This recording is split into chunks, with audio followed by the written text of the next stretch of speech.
All right, everybody. So, by my count, I am 12 minutes behind. 12 minutes behind. 12 minutes behind. 11 points. Okay. So, 12 minutes. For those of you who don't know, we've got a late point counter. From what I recall, let's see. Our counter right now is at... What's our counter at? Let's take a look. It's here somewhere. The fuck is it? Ah, shit. Okay. Our current point total before this was 2, so now I'm at 14.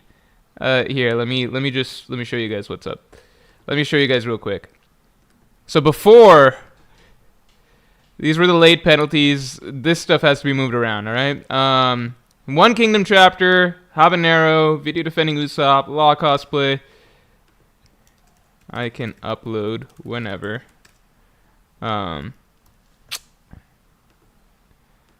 Okay, so these were the penalties. We never decided. My current point total is now at, 14, right? 14. All right, so that's good to know. We need to figure out how much. I think you guys probably have already earned at least one of these. But the thing is, it's cash-in. It's a cash-in system. So just because we've hit 14, you guys need to decide if we cash in. For the sake of time today, we are not going to get into the late penalties. We'll discuss that on Monday, and we'll discuss how to attribute the points or whatever, how much each one should weigh. But that's where we're at, all right? So we're keeping it honest. We're at 14 points. Yeah. You guys got... But, okay, so that's the bad news. The good news is we got 2, arguably 3 major theories just correct. And I think we're on our way to a 4th. Because I think Frankie's fucking building Pluton based on his interest in the atom tree. I think he's, at the very least, he's upgrading the Sunny. I'm going to say that for sure. He's fucking upgrading the Sunny. So, let's get the streamlines up to 100 because in this chapter, we confirmed, 1, the Shanks at least evil relative theory, right? Shanks evil relative theory confirmed, all right? Is it his brother? Is it his twin? Is it his cousin? It doesn't fucking matter. The idea was that Shanks has an evil Figarland relative of some sort. There's an evil version of Shanks, and that's seemingly confirmed. 2, it seems like it's a fucking God's Knight. So that pretty much connects that, and that seems likely to have been the silhouette that we saw when Dragon was talking about the God's Knights, and the silhouette that we saw in the big Vegapunk speech chapter, right? So we got those 2 things confirmed. That makes me feel very good, because I think Elbaf is shaping up to be an extremely interesting arc. The 3rd thing that's pretty much confirmed is that Elbaf is a Shanks-centric storyline, which we already kind of had set up. Like, that was already pretty much shaping up to be true for a long time. But that's like the theory that put me on the map, and that was way back in 2018. That was my most viewed video for like years. Elbaf will be Shanks' arc. There's a lot of revisionist history about that video. You just have to go to the comments of that video and see basically how outside the box it was at the time, because people come in and say that, like, well, like, some people thought that Shanks was related to Elbaf way back, like, years, like decades ago or something, because when we first saw Shanks' ship, it was a Viking ship. So some people had commented way back in the past that, like, oh look, Viking ship, maybe that's related to Elbaf. So I'm not literally the first person in existence to have said Shanks. However, my video covers a million things that are not related to the Viking ship that explain basically why chronologically, thematically, etc., Elbaf would be Shanks' arc. And the big thing is that at that point in time, everything is a cool theory for its point in time, right? So people just forget, because once things are revealed, then it just feels obvious, right? But at that point in time, we were coming off Whole Cake Island. I think Whole Cake Island was wrapping or something like that. We're coming off the end of Whole Cake Island, and everybody and their mother was basically like, Elbaf is going to be an arc related to Big Mom, because Big Mom's flashback was all about Elbaf and painting her as this villain of the Giants, and we did not defeat Big Mom at the end of Whole Cake Island, and Luffy talked about how he's going to defeat Big Mom later on down the line. So the accepted idea in the One Piece community back then was basically Kaido in Wano, that's next, then Big Mom in Elbaf, and then finally Shanks is going to be the following arc after that. We didn't have a guess for what island that was going to be. Some people had guesses. Some people said Lodestar or something would be Shanks or whatever, but in general, that was like, it seemed so simple. I was the only dude, at least with a prominent platform, who was saying, I think I was the only person who was saying these 2 things, which is Big Mom and Kaido are both going to be going down in Wano, and then Elbaf is going to be Shanks' arc. As far as I know, I was the only person who was saying both of those things together. So that was what really put me on the map. Shortly afterwards, Big Mom to Wano was confirmed, and that was like a huge deal. The problem with Shanks and Elbaf, and why that's no longer considered like a revolutionary theory anymore, is because big theory, like, theories tend to get a lot of credit when it's a sudden reveal. So, for example, this chapter, the God's Knights are revealed to be, the villains of the arc, and it's kind of revealed that there is a counterpart to Shanks, right? So it's a sudden reveal, right? When things are a sort of gradual reveal, like something just starts to seem more and more likely as time goes on, and there's no like singular aha moment, like big twist that comes with it, then there's less credit because it's kind of just like more and more people just slowly get on the train over time, and then eventually people begin to believe that everybody was always on the train. Does that make sense? So that's the tricky thing with a theory like Elbaf is going to be Shanks' arc, because at that point in time, that was not the predominant theory at all. Almost nobody was talking about that. At most, you can find some people saying like, oh, look at the Viking ship or whatever. But by the time Big Mom's storyline came around, pretty much everyone was saying that, oh, no, Elbaf is going to be Big Mom's shit because that's just the way it looked. At that point in time, that was controversial. Now, like, as we approached Elbaf, a lot of people just got on board like, oh, well, we're done with Big Mom, Kaido, etc. So Shanks is probably next in Elbaf, yada, yada. So I don't know. That's my one little gripe about that, because like that was a theory that like was controversial at the time, but then turned out to be true. But because there's no sort of aha reveal, it doesn't really matter at the end of the day, right? Everybody feels like, oh, Elbaf was always going to be Shanks' arc. No, what? No. Go back, watch the reveries from back then, the videos people were talking about back then, the discussions on Reddit back then. Everybody's talking about Elbaf Big Mom's arc. I'm going on a tangent too long about this, but anyway, Behenort, welcome to Pirate King tier member. Thank you very, very much for joining. I believe that this is not your first time around. I've always appreciated the long-term support. And we've got the Pirate King podcast coming up, end of the month submissions. Akash Panda, thanks for me. Yonko tier member for 2 months. Raid plus Saul plus Kuma. Oda's bullying Morj at this point. Oh, fuck the raid. Okay, Saul plus Kuma. I'm going to leave Kuma alone. I want to be positive this chapter because I did like the chapter overall. I'm going to leave Kuma alone because nothing has been confirmed regarding what's going to go with Kuma just yet. So we're just going to wait and see, right? Kuma, we're just going to wait and see. I'm not going to critique something that hasn't technically happened yet, Ender Anami, thanks for being a Pirate King tier member for 27 months. Thank you for the long-time support. What are we going to get more of this stream? Morj glazing himself because his theories were proven correct, Morj's patented rants, or the rare Morj coping? Also, Oda can't even kill fucking books, LVO. Okay, so we already got the glazing out of the way. The glazing is pretty much done. We're done with the glazing, all right? If you guys want to glaze, that's up to you. But I already glazed at the beginning of the stream. I think that's done. Let's get the likes up to 100 for correct theories. And yeah, I think that should be good. Also, by the way, I recently just did, after this morning, I went and I counted. Because I was actually curious. I was like, post-raid? Let me just review theories post-raid. Let me just review the theories post-raid. I reviewed all the theories post-raid. I'm shooting above 50%. All theories right now either fall. The largest category is not confirmed or debunked yet. Okay, so that's the largest category of theories right now. Not confirmed or unconfirmed, like not proven correct or incorrect. So that's stuff that will take a while to be figured out. So that's the largest category. Then I've got like, depending on how you want to interpret things, like I've like 6 to 8 or whatever. Or maybe more. Like I've got 6 to 8 theories that are basically W's, and then like a little bit less than that are just straight up incorrect, basically. So in terms of correct, I'm shooting above 50% since the raid. I just want to say that. Oh, super chats aren't on. Oh shit. Let's turn super chats on. Sorry about that, y'all. That's my bad. That's shooting myself in the foot. But I'm shooting pretty well. I'm shooting pretty well right now. I feel like it's gonna be a long time, if maybe never, that the raid that raid stuff is what do you call? Thanks for letting me know. He doesn't read chat. All right, now we're good. Let's get the likes up to 100. Most likely, I will never shed the stigma of the raid, but I'm just saying statistically, if you want to go through number of theories post raid, I'm shooting above 50% in terms of correct versus incorrect. The vast majority of them are like not confirmed or not disproven or whatever. But anyway, that's it. That's it. We're leaving it there. We're leaving it there. Done with the glazing. All right. If you guys want to get the likes up for above 50%, that's something to consider. Doretti Halu says, personally feel like you already redeemed yourself when you said Yamato wouldn't join, because I said she wouldn't too, even at the very last chapter possible. I didn't even count that. So if we count the Yamato theory, yeah, that puts me a little bit. That's another one that puts me at like 7 to 10 range, basically, of correct theories. I don't know. All right. Yeah, I got super chats back on. If you guys would like to support whatever you would like to do, it should work. Super chats should be on. What's going on? Let me see. Yeah, it should work. Maybe I... Oh, no, Fading Phase. Thanks for the 10. Here we go. Hey, Morj, on your first general Elbaf prediction stream, on the 654 mark, I'd super chatted my prediction that Shanks' evil brother would show up, but I didn't think you ever actually wrote it down.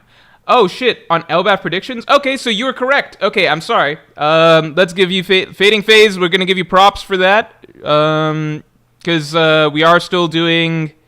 for those of you who don't know, we do prediction streams for every chapter, but we also did a broader Elbaf prediction stream. I actually kind of want to revisit that. Let's see how that's going. The Outback Pandas, thanks for being a Yonko tier member for 20 months. Holy shit, I love you, red-haired Nanks. Yeah, what are we calling this dude for a while? I saw Banks, I saw Shivs, I saw Sharks, I saw a few things. Justin Holland, thanks for being a Pirate King tier member for 26 months, man. Always good to see you. Always good to chat. Thank you for the support. Based on what I've seen on Reddit, Celestial Dragons could be the ultimate breed stock in exchange for protection and immunity. I'm still up for a surprise Big Mom return. Feel like anything can happen at this point. Yeah, Elbaf could still feature Big Mom. That's definitely true. I just don't want it to because I'm done with her. But it could still feature Big Mom. Ultimate breed stock in exchange for... Interesting. It's an interesting idea.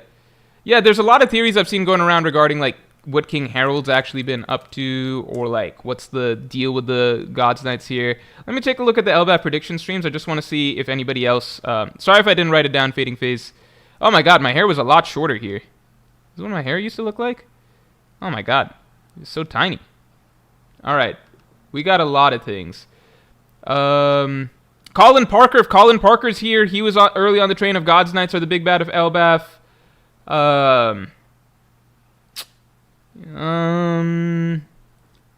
I think so far I don't see anything else correct. If you see Colin Parker around these parts, we gotta make him a mod. Bunfagun, thanks for being a Yonko tier member for 3 months. Morjin, do you think Oda is going out of his way to group Usopp with Zoro and Luffy? Makes sense given they embody what it means to be a warrior. Yes, and I think that what Zoro and Luffy represent is different than what the Giants of Elbaf, at least the old school Giants of Elbaf, represent. And I think that Usopp's got to learn a few things. I find it funny that Usopp has idealized characters like Yasop and like Dorian Brogy for so long, when from the beginning of the story, he's traveling with the Pirate King and the world's strongest swordsman, you know? And like... Whereas Dory and Brogy will fight like 100-year duel to prove how macho they are over something as small as like whose dinosaur, like, or whose kill is bigger, right? Luffy and Zoro, like, I wish Usopp could have witnessed what Luffy and Zoro chose to do in the bar with Bellamy. Or like how Shanks acts, you know, like Shanks and Higuma or something like that. Because that's the real, like, litmus test of being a brave, strong warrior, how secure you are in not having to fight fights that don't need to be fought, right? So I think Usopp has just got the wrong idea in his head, and I think a lot of what we're seeing already in Elbaf is like the idea that the old Elbaf values are not necessarily the correct ones. Literally the only character in One Piece that has ever viewed like the Elbaf warriors as like really like correct values or something like that is Usopp. Nobody else. And that's kind of the point. Usopp is supposed to learn something this arc. Duck20, thanks for the 5. Can't stay long, but it is interesting how Luffy and Usopp have both been held high twice by Giants, once by Dorian Brogy, now by Ripley. Yeah, I think Oda just has been liking doing that. I think that is interesting. Also, let's get the stream likes up to 150 real quick. Alex McFadden, thanks for being a Yonko tier member for 4 months. How are we feeling about clone theory? What's clone theory? Can someone elaborate? Jay wants to talk. Hop in voice chat. Is Jay here? Voice chat with Jay? What's going on? Morj voice chat right now. I just finished my reaction. Jay, let me do let me do the stream for a bit first, and then we can chat. Let me let me interact with the people first for a little bit, and then I'm down, man.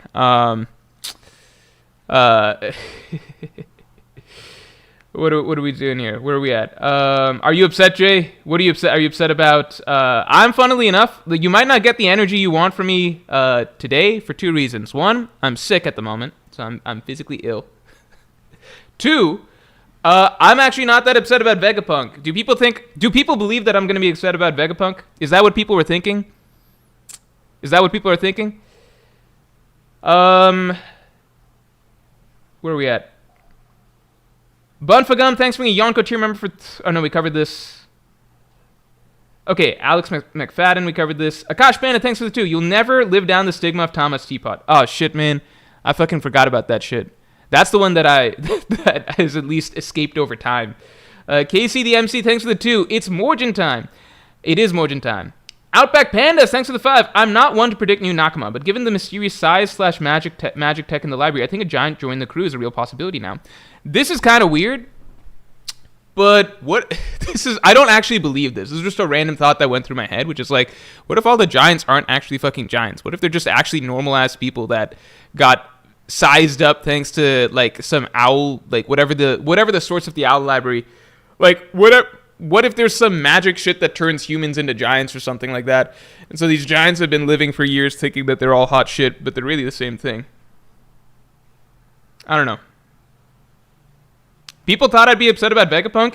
If you all thought I would be upset about Vegapunk, this is the problem, right? Because you put out these videos and you try... like, to me, this is the ultimate proof. This is the ultimate proof, okay? Of the fact that people straight up misunderstood or misrepresented the video and what I was talking about as the primary issue with the video. In the video, okay? If you thought that I would have a significant issue with Vegapunk's death, this is even something that came up at the Reverie, where I made clear that I don't really have an issue with, like, the satellite's deaths and stuff like that, or Vegapunk's death, okay? If he came back, doesn't come back, etc., right? If you go back and watch my video, and then go read Chapter 1108. Okay? I want you to read Chapter 1108. I'm not going to pull it up on stream because it's dangerous to put up chapters and panels on a chapter discussion stream. It's just too close to chapter release time. But if you read Chapter 1108 and you watch my video and you think that I would have a significant issue with Vegapunk also being a fake-out death or something like that, then you just don't understand the video.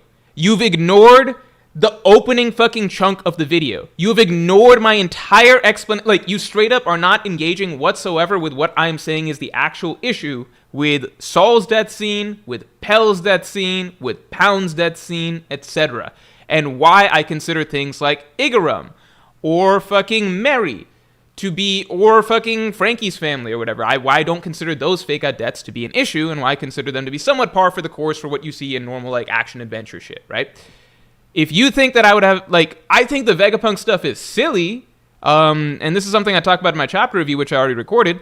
I think it's silly, like, you know, like, oh my god, I killed a satellite, and another satellite, and another satellite, and the Stella body. Okay, but they're all still going to be back in the story in some way, shape, or form, right? I think that stuff is silly. I would say it's like, it's just kind of eye-rolling Mickey Mouse writing or something like that. I think it's just weird for the stakes of One Piece that, like, even random-ass characters that are just introduced, that we don't even have that much personal attachment to, Oda's not okay with killing them. Even characters that aren't real characters, like the satellites, who are just fragments of Vegapunk's consciousness, Oda just wants to keep them around in some way. I think it's Mickey writing to some degree, but I don't think it's such a big deal. I'm never going to, like, go make a big video out of that or whatever, right?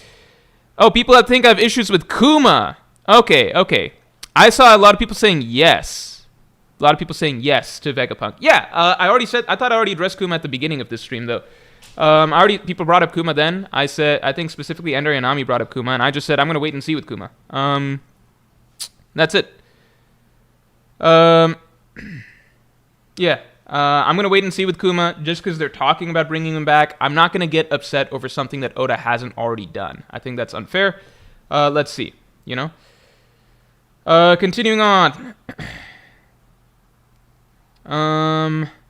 Behenort, thanks a lot. World government is supposed to have no king, and is ruled instead by local kings. And Elbaf is also supposed to not have a king and instead be ruled by basically mayors of local villages. There must be a ruler.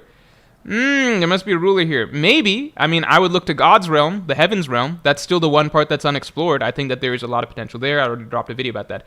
Tyler Pifofsky, thanks for the 5. Hey, Morj, I got 4 mix and match posters. Is the code on the back still a thing? P.S. Big Sixers fan, and we feel how you do. He's soft, doesn't embody Philly. Okay. The code on the back. Okay, so we kind of did put a pause on the Pirate King thing because the code on the back has actually remained the same for every single iteration because no one has solved the Pirate King thing. If you want, just send an email and we can message you what the code on the back was. The artist kind of just stopped writing it on the back after a bit because it just felt like the Pirate King race hype just died, and we need to figure out a new way to reinvent it. So just send an email to the Mr. Morjman email, and you'll get a response. But thanks for the support. Will of Dofi, thanks for the 5. This is the man with the burn scar, but Kid thinks it's Shanks, which is why he keeps trying to run Shanks' pockets. I did not even think about the that's why Kid wants to go after Shanks aspect, but I do believe that this is the man with the burn scar, as I imply in the God's Knight's main villain of Elbaf video. Sean Easton, thanks for the 2. Jay wants to talk. Hop in voice chat. I can talk in a little bit, man. Let me do the stream part of it, the interaction part of it first. Because then once you're on, then it's just going to be basically you and I. I'm not the best at managing chat plus discussion at the same time. Also, let's get the stream likes to 150 real quick. L, thanks to the 2. I think I said 2 Holy Knights would arrive this chapter. Oh, shit. Wait, L, did you say that? Because I'm reading the predictions. No, you actually said the number 3 of the Holy Knights will arrive this chapter, paralleling Mr. 3 at Little Garden. So you're actually you were close, but you were kind of incorrect. Sorry about that, L. That's at least what I'm reading here.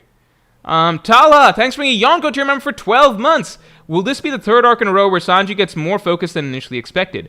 Tala, the classic Sanji fan. Arc kicked off with monster reaction, so it's a good bet. I personally feel like, in general, I'm very, very optimistic for this being a Straw Hat-centric arc, okay? Because right now, Luffy, obviously, there's stuff here for him. Usopp, there's pretty much guaranteed stuff here for him. Zoro, it already feels as though he is getting a little bit extra, screen time focus, parallels to Loki. There's something, it's an island of warriors. There's likely going to be something for him. Robin, we're already getting a lot of focus with the Saul stuff, callbacks to O'Hara, the library, all of this information that's from O'Hara for her to study, all of that stuff. Like, it seems like this is going to be very important lore-wise, therefore important Robin-wise. Frankie, he's talking about the Atom Tree. That was actually low-key my favorite part of this chapter.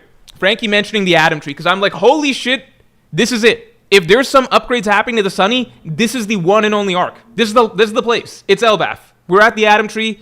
This is the birthplace of the Sunny. This is where it can be improved. The simple fact that Oda thought to give Frankie a line that was not super cola, the Sunny is super good, or some bullshit, right? The simple fact that Oda had a line for Frankie that actually goes to the origins of this character and what he actually cares about, which is being a shipwright. I am very excited for that. So right off the bat, for a lot of these characters, we're getting quite a bit. Nami even, we got a lot of focus on her. Like, Nami was low-key the star of the opening section with Roto and everything like that. She's the one that we opened up with, the first character we started with in Elbaf. She's the character who navigated them out of there. She's the character who defeated Roto. So I already feel like a lot of the Strats, there's a lot of material here. So in general, I definitely believe that we could get a lot of stuff for Sanji because I think that this is an arc that's set up to be really good for a lot of the crew. Seriously.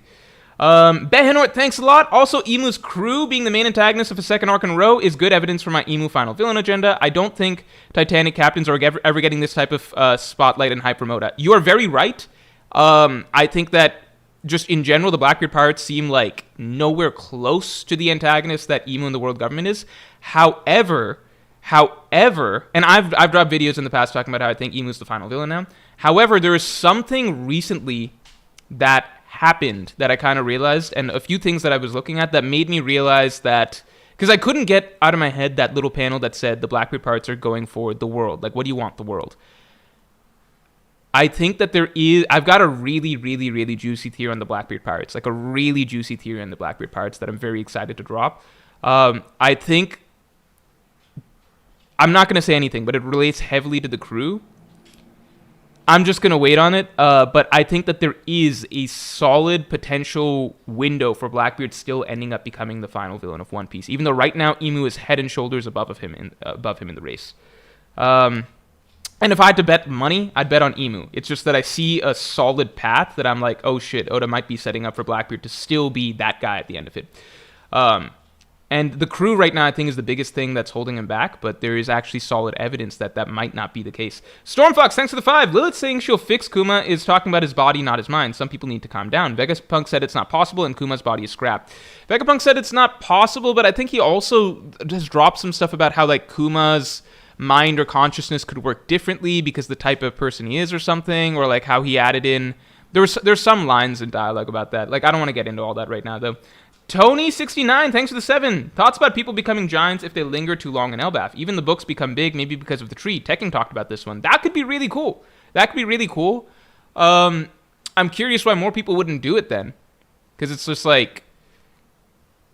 especially if you're like a fighter or a warrior or something, like, yeah, stay at Elbaf a bit and like get jacked up, right? Like, it's always going to help to just multiply your physical stats by like 1,000, you know? If it's like the island shrinks you, I could see that being a problem, but I don't know why people would give so many warnings about Elbaf the way it is right now. Also, let's get the stream likes up to 200 because we're almost there. Good Life, thanks for the 5. Fake death scenes. The problem with the Gandalf example is that he did die and was resurrected. After that, his character was different significantly. I mean, I don't want to get into the Gandalf stuff again or whatever, but yeah, sure, he did die and was dying and then getting resurrected is very blah, blah, blah, blah, blah. But yeah, Gandalf the White, you could say, is a totally different character conceptually than Gandalf the Grey. He does act and have a very different demeanor about him. To be fair, I'd say if you're going by the films, that is only really prominent initially, and then slowly he simply slips back into the same performance and character type of writing that he did have as Gandalf the Grey.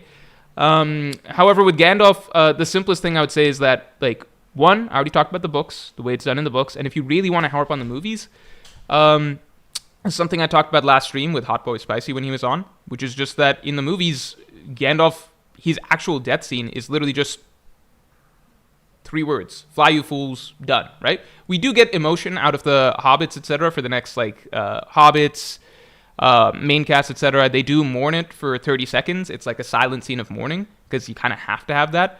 But it's very, very different. Like, saying fly, you fools, and then just being gone is very, very different than Saul's, like, multi-page, tearful final words, final send-off, the extended back and forth. Like, that's a very dramatic false death scene. Whereas Gandalf, the movies did basically as minimal as they could do while still communicating, like, in terms of eking, like, juice out of it, while still communicating that this impacts the Fellowship, you know? So the movies did a perfect job adapting what they had to adapt from the books without, like, making it cringe.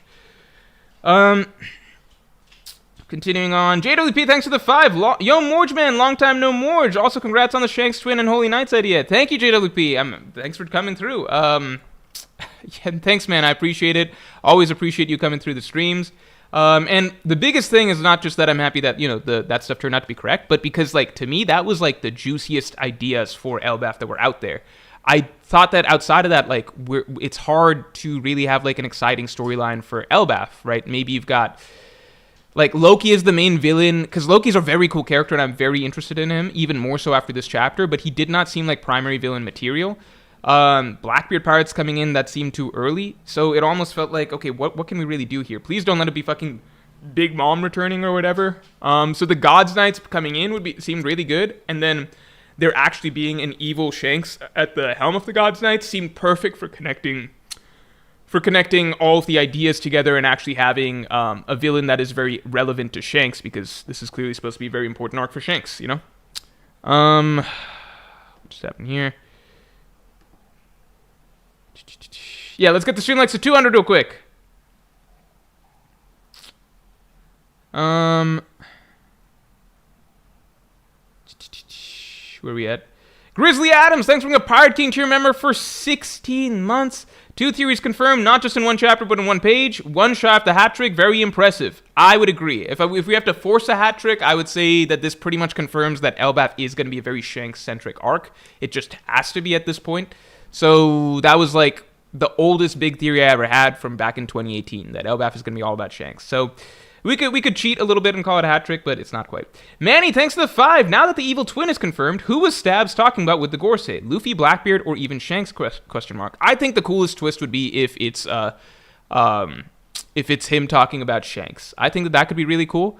I think alternatively him talking about Luffy could be really cool. Because that's like the least predictable thing back at that point in time. Like, if Oda's really trying to trick us, like, the obvious thing would have been like, oh, this is Shanks, and he's probably talking about Blackbeard, because Shanks is always talking shit about Blackbeard, right? But if it turns out to be not Shanks, a different character, and the character that's being talked about is Shanks himself, that's something that nobody really predicted. And if it's the evil Shanks talking about Luffy, then that's the other, like, really out of left field option. So that would have been Oda really messing with us. Sean Easton, thanks for the 5. Good first Dono stream. Idea for points. 100 for spicy bean boozled. Spicy bean boozled. 150 for regular bean boozled. What? Once purchased, 5 points to eat a bean. I don't understand. In terms of, what does spicy bean boozled mean? Once purchased, 5 points to eat a bean. What the fuck are bean boozled? I don't know what bean boozled are. I'm sorry, Sean. I don't know what bean boozled are. But I'm glad that I lived up to your hopes with the Dono stream. I was kind of worried I would fuck it up, or I did not. But it turned out to be very surprisingly easy to set up through YouTube. And so we'll probably do that, at least like once a year or something like that. And we raised $1,000 for the homeless. So I still think that's fucking insane.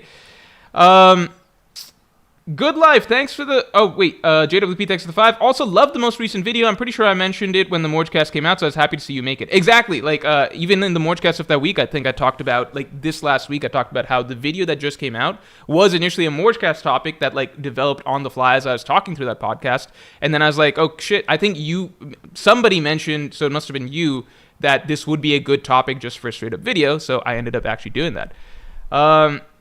Perfect video to drop at a point before we got, like, actual plot stuff for Elbaf, because now the next few series of videos I'm going to be doing are going to be related to Elbaf's plot. Good Life, thanks for the 5. He lost some of his human traits closer to divinity. Jesus parallel also being the savior. Oh, you're talking about Gandalf. Okay. Gandalf did lose some of his traits closer to divinity. Jesus parallel also becoming the savior, becoming very different, almost another character after death. Yeah, and Lord of the Rings does take inspiration from Christianity quite a bit. I think that and I would agree that, yeah, he does, like, in theory, on paper, become a different, Gandalf becomes a different character as Gandalf the White. Again, I think that with the films, he is Gandalf the White. I'd say for most of book 2, or movie 2, Gandalf the White feels markedly different in demeanor, performance, etc., than Gandalf the Grey. I think by the time we're at book 3, I think that it feels very similar. I don't think you would notice that much of a difference between Gray versus White if you're looking at the first movie versus the third movie. Partially, that's just because we see Gandalf the White become more, especially in the third movie, we see him more... how do I say? In the second one, he is very much like a divine Jesus-type figure. And, like, that concludes with him arriving at the Battle of Helm's Deep and everything. Like, he is the one who has everything together, and Aragorn is, like, the guiding light, or whatever, the infallible guiding light, and Aragorn is the man who has to struggle to keep things together until the savior, like, the divine providence arrives in the form of Gandalf the White, right, in Helm's Deep battle. By movie 3, because the aim was to create a general air of tension, right, you see Gandalf the White less... certain, he's not suddenly, like, flawed or anything like that, but he is more, there are moments where he is less certain, he is less absolutely sage-like in his wisdom. He still provides a lot of really good speeches, like his speech about death to, was it Merry, or to Pippin, for example, but, like, you see him under pressure, and you see him struggling much in the same ways that Gandalf the Grey did, but just with more, he now carries more power. And in the extended cut, you even have, like, Gandalf the White losing. I'm fairly certain this happens in the director's cut. You have Gandalf the White actually being defeated by the Witch King, if I remember correctly. So, But I agree in the books, at the very least, the concept is communicated better. In the movies, they had to do what they had to do to it's a dramatic film. It's not written like a historical text like the books are. So you need to do what you need to do to establish tension, etc. And just having like a unfazed Jesus-like figure doesn't work as well. Anyway, continuing on. Sorry for the Lord of the Rings tangent. B, thanks for the 10. Happy Frankie didn't get a fluff line but Sanji did instead. Bro could have said something like, I wonder if they have a book on the all blue. Nah, just randomly says he'll protect Nami. Sanji, you hate Sanji's trope. I saw Brago the Ace I saw a clip of him talking about this on Twitter. So I think people are taking that to heart. I agree that it would be nice if, I think that's just my bigger thing with all of the Straw Hats in general, which is that, like, it feels like when Oda's writing, like, they just feel like very one-dimensional versions of themselves.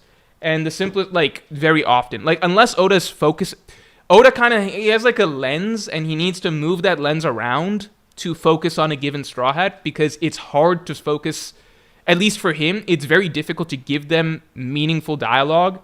Or not even meaningful dialogue, just not, like, one-dimensional dialogue, right? There's just too many of them, right? So for him, it's kind of just, like, I would put it, the simplest way I could put it is that, like, 90% of the time, 90% of the Straw Hats are being given lines of dialogue and just dialogue, like, lines in general, that a fan would write, right? If you told a fan, like if a fan had to just come up with a random line for Sanji to say, because you're just getting through the chapter, oh, I need something for Sanji to say. It's like fucking no-brainer. It'd be something like, why not something about Nami Swan or something like that? I'll protect you, Nami Swan, or something. If you need a random line for, like, Usopp to have him say something cowardly like, oh, I'm scared about this or something like that, right? Like, that's a lot of what it is, right? For a lot of these characters, right? Like, it even applies to Zoro a lot recently. Like, oh, just have Zoro say something like, should I cut these characters or I'm going to get lost or something? Or like, I'll go this way. Don't go that way, Zoro. You're going to get lost, right? Like, so that's what a lot of the Straw Hats dialogue is. And Oda has a lens where he's only able to really focus on, like, 1 to 2 or, like, whatever number of Straw Hats to give them actual meaningful dialogue at a given time. So, for example, last chapter, we got, like, a great stretch of dialogue for Robin. A phenomenal stretch of dialogue for Robin, right? Even if I didn't personally like the scene, I can still respect and appreciate the writing for Robin over the course of that, right? He can't do that all the time, right? For whatever reason, maybe it's just... I think the simple reason is too many characters. So rather than try and think of something every single week for, like, all the characters to be saying that's even somewhat moderately meaningful, he's got defaults, right? So, like, all of Robin's dialogue in the post-time skip before this, outside of the Black Maria fight, is pretty much shit like, you know, she'll just say some macabre joke on the background or something, or like some very simple, basic little observation, or some, like, mild-mannered little quote or whatever that just doesn't really have anything to it. So I just think that that's the fundamental issue that comes with having a cast of 10 characters that you have to write week after week together that are all on panel. So you want to give them all something to say, but you've got this insane writing schedule where you just got to pump out story week after week. And, like, ultimately, if these characters, most of them are not the main focus of the story in that given week, then, like, it's easier to give them throwaway lines of dialogue, like one-dimensional lines of dialogue that, again, fans would, like, it's essentially filler dialogue that fans would write if they needed to insert speech bubble for Sanji or for Usopp or whoever for here, right? That's just the way it is. That's why I actually really enjoyed the Roto section of the story, when it's just the East Blue Five and then eventually Chopper together. The dialogue actually felt like a little bit more engaging, entertaining. It had the usual gags and everything like that, but just fleshed out and put into more elaborate scenes, right? Like, largely because Oda could finally just focus on character writing, dialogue writing for a smaller group of characters. That's just the way it is. L, thanks for the 10. I forgot that Mr. 5 was also at Little Garden, so 2 Baroque Works agents appeared at Little Garden, and 2 Holy Knights appeared at Elbaf. They could still be the number 3 and number 5 of the Holy Knights. I'll wait. We'll wait out. I mean, you were close. Like, a Holy Knight did appear. At the same time, I'm feeling like the one that showed up is number 1. I don't know about the girl, though. I think Shanks' brother would be number 1. Eric Jail, thanks for the 5. Yeah, you did get your prediction correct. I already shouted you out in the chapter review that'll be coming out tomorrow, so watch out. Wait, I gotta make you... Here, let me give it to you. Standard mod. All right, Eric Jo, congrats. Eric Jo did correctly predict a tour of the classroom and the OWL library or something along those lines. Part of my prediction was correct. Yep, Robin reminded of studying of O'Hara. We didn't see Saul's classroom, though, so if you don't count... No, I already counted you, man. Don't worry, you got it. Sam Wright, thanks for the 5. Thank you for the content. He won't remember me, but let's see if he pretends. I mean, I remember familiar names, but I don't... I won't say that I remember your previous comments necessarily, but I appreciate the support. Cronin, thanks for the 5. What's the chance King Harold was collaborating with the government and pacified the giants for that reason, which is why Loki killed him? So, that is something that comes up in next Tuesday's video. It's a popular little theory going around right now. I don't believe that that was actually the case, but I address it in detail in next Tuesday's video. I think it's close. I think it's circling what the actual truth is of the whole situation, because I do believe that Loki is not a bad character at this point in time. But I think the whole scenario, I think a lot of pieces just connected with this reveal that we got at the end of the chapter. JP, thank you for the 20. I don't know why, but that Mosa character talking about the traumatic experience made me think of Joy Boy's hockey feet. The Denden Mushi makes them seem old, and Loki uses a nobility suffix for them. Can't help but think it's a rogue Gorosei. A rogue Gorosei, holy shit. The tricky thing with a rogue Gorosei is, like, can't Imu just, like, erase them off of the face of the earth like he did with Saturn? That's an interesting possibility. Maybe a rogue celestial dragon or something like that. Rogue Holy Knight. Ooh, I don't know. That's interesting. That's interesting. Ah, shit. Maybe it's Jupiter. Maybe it's Jupiter, like a rogue. Okay, you're saying like a holy. Let me take a look at this shit again. Let's take a look at this shit again. Let's try and solve this. Also, let's get the stream likes up 200 real quick. Mr. MMF2, thanks for the 20. Yo, Morj, congrats on the W after all the L's. Also, bet who gave Whitebeard his scarf, a Garland or Shanks' brother. The raid will fail. Will never let me. Will never leave me. But I went back today and I counted up. I have fewer.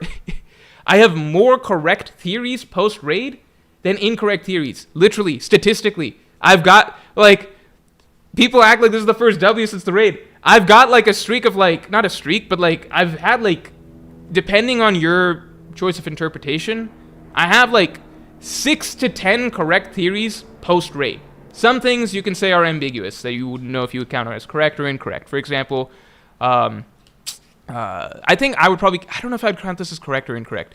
I said, like, this is a gray area one, but, like, Vegapunk will be an antagonist of Egghead, right? And a Vegapunk was the antagonist of Egghead, which was York, but it's not the same as, like, the Vegapunk being the antagonist. So I think that's a gray area one. You could even count that as incorrect. But I'm saying, like, if you're being as ungenerous as possible, I have, like, 6 major correct theories post-raid.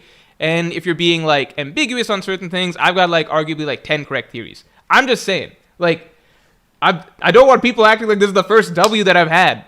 There's been W's. Oh, man. We got to go through and look. We'll go through and look. I ought to do some screen sharing. We'll go through and look. All right.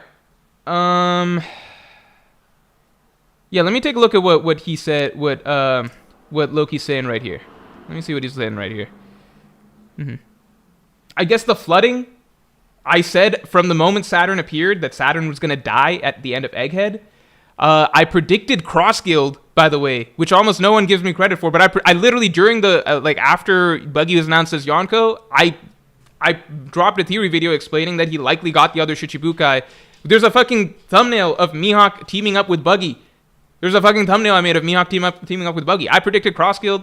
I fucking predicted why Kuma's mind got erased. The moment, like, from the very beginning of the arc, I dropped a theory basically saying that Kuma allowed the world government to erase his mind for the sake of Bonnie, and that the world government was holding Bonnie captive. I dropped that theory, but it was just so long later on that the whole reveal came that people just didn't give a shit at that point. I've got several correct. All right. No more self-glazing. I just feel the need to defend. Like, because if you want to be like, the raid failing, etc., but if people come in and are like, this is your first W since the raid fail, I'm just like, no, this is not the first. I've had more W's than not W's since the raid thing. Man, I'm never gonna it's just never going away. It's just it's the cross that I have to bear. Just have to bear this cross. It's the way it is. It's the way life goes. Yeah, I want to take a look at this Mosa situation. Monte, thanks for the 5. Do you think Oda is going to give Zoro a fight versus a female swordsman? God's Knight seems like his last opportunity to follow up on that idea. I don't fucking know. I think that Oda is... I don't know. It's kind of fucked, But that's a thread that I don't know if Oda's ever going to follow up on. And, like, I do think it's weird that Zoro still holds this perception of female swordsmen as being weaker than men. Like, literally all the way up to Tashigi, right? In the Monet situation, right? He still thinks that. So that's a belief that he is not shaken. I think maybe it'd be really good if he ends up fighting a female swordsman, but I also low-key feel like Oda doesn't give a shit about the sexism aspects, because I think personally that Oda is a relatively, like, by modern day shonen standard authors, he's a relatively sexist writer, not in like a really harmful way. I just think at the end of the day he repeats that this is a story for boys. I think he even had an interview with like Kishimoto or Toriyama or something, and he's like, what's the primary value in your story? And he's like, my favorite thing is like the idea of manliness. That's literally like an Oda quote. He's repeatedly said that it's for boys. If you go through like the top 30 strongest One Piece characters in existence, I don't think a woman makes the cut, like, alive today. Unless you think Big Mom is still alive. Maybe Hancock, maybe Yamato, right? Like, and they would be like trying to cling on to the tail end of that top 30, right? I just I don't think like Oda gives that much of a fuck about writing strong female characters or addressing the idea that Zoro thinks that that swords women are weak or whatever. Is there any 30? Big Mom is dead, right? Like, if we're counting like dead characters, then the whole top 30, or like Big Mom is out of the story, right? Like, it's the same way if we did a top 30 today, we generally don't include Kaido and Big Mom. Maybe Big Mom's dead, maybe she's not dead, but like, I'm saying top 30 characters in One Piece today, I just don't know if there's anyone quite there. Yeah, if we're doing an all-time top 30, then we get Big Mom back in the picture, but then Hancock and Yamato are out. So no matter how you spin it, like, I think top 30 is like that 30 is a crazy amount of characters. You know what I mean? Like, if you don't have anyone in your 30, then maybe there's maybe there should be. And I still just think it's hilarious that like the one top tier character that Oda had, which is Big Mom. I've said this rant before, but I just think it's really funny that like the only top tier female that Oda has written is Big Mom, and it's just like, it's kind of like pulling teeth with her to even include her, because like I imagine the conversation with the editors was just like, Oda-san, like, you're the best mangaka of our times, but like maybe like one strong female character in the top tier, maybe one. And his response was essentially, all right, I will write one and only one top tier female character, but my conditions are, she will be the worst top tier. Everyone is going to disrespect the fuck out of this character, and I will only show her in disrespectful scenarios. All right? That's number one. Number two, her primary character defining trait is that she is a mom. Her name is going to be Big Mom, and her crew is going to be composed of like her 80 children.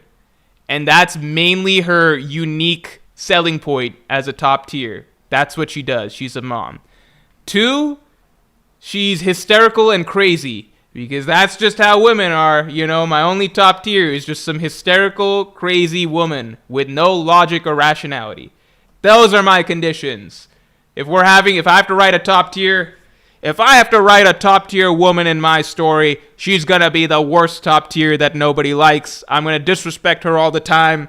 She's gonna be a mom, and that's gonna be her main job, and she's hysterical and crazy. And those are my conditions, editors. And they're like, all right, Oda, we'll take what we can get.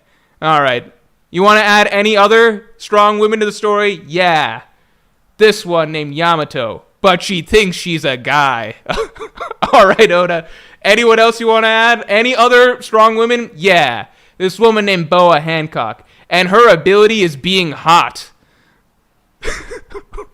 All right, man. Maybe that's enough. Maybe no more. We're going to stop pushing. You don't have to add any more strong women to your story. He's like, good. Only dudes. I'm making a clone of Shanks, so I have more clones of male characters that I like. That's how we're doing it. That's basically it, right? Tell me what's incorrect about. There's nothing incorrect that I said about that, right? That's just the way it is. So, to sum up, Zoro gonna fight a female swordsman? It would be nice. It would round out some writing from his backstory and his conversation with Tashigi.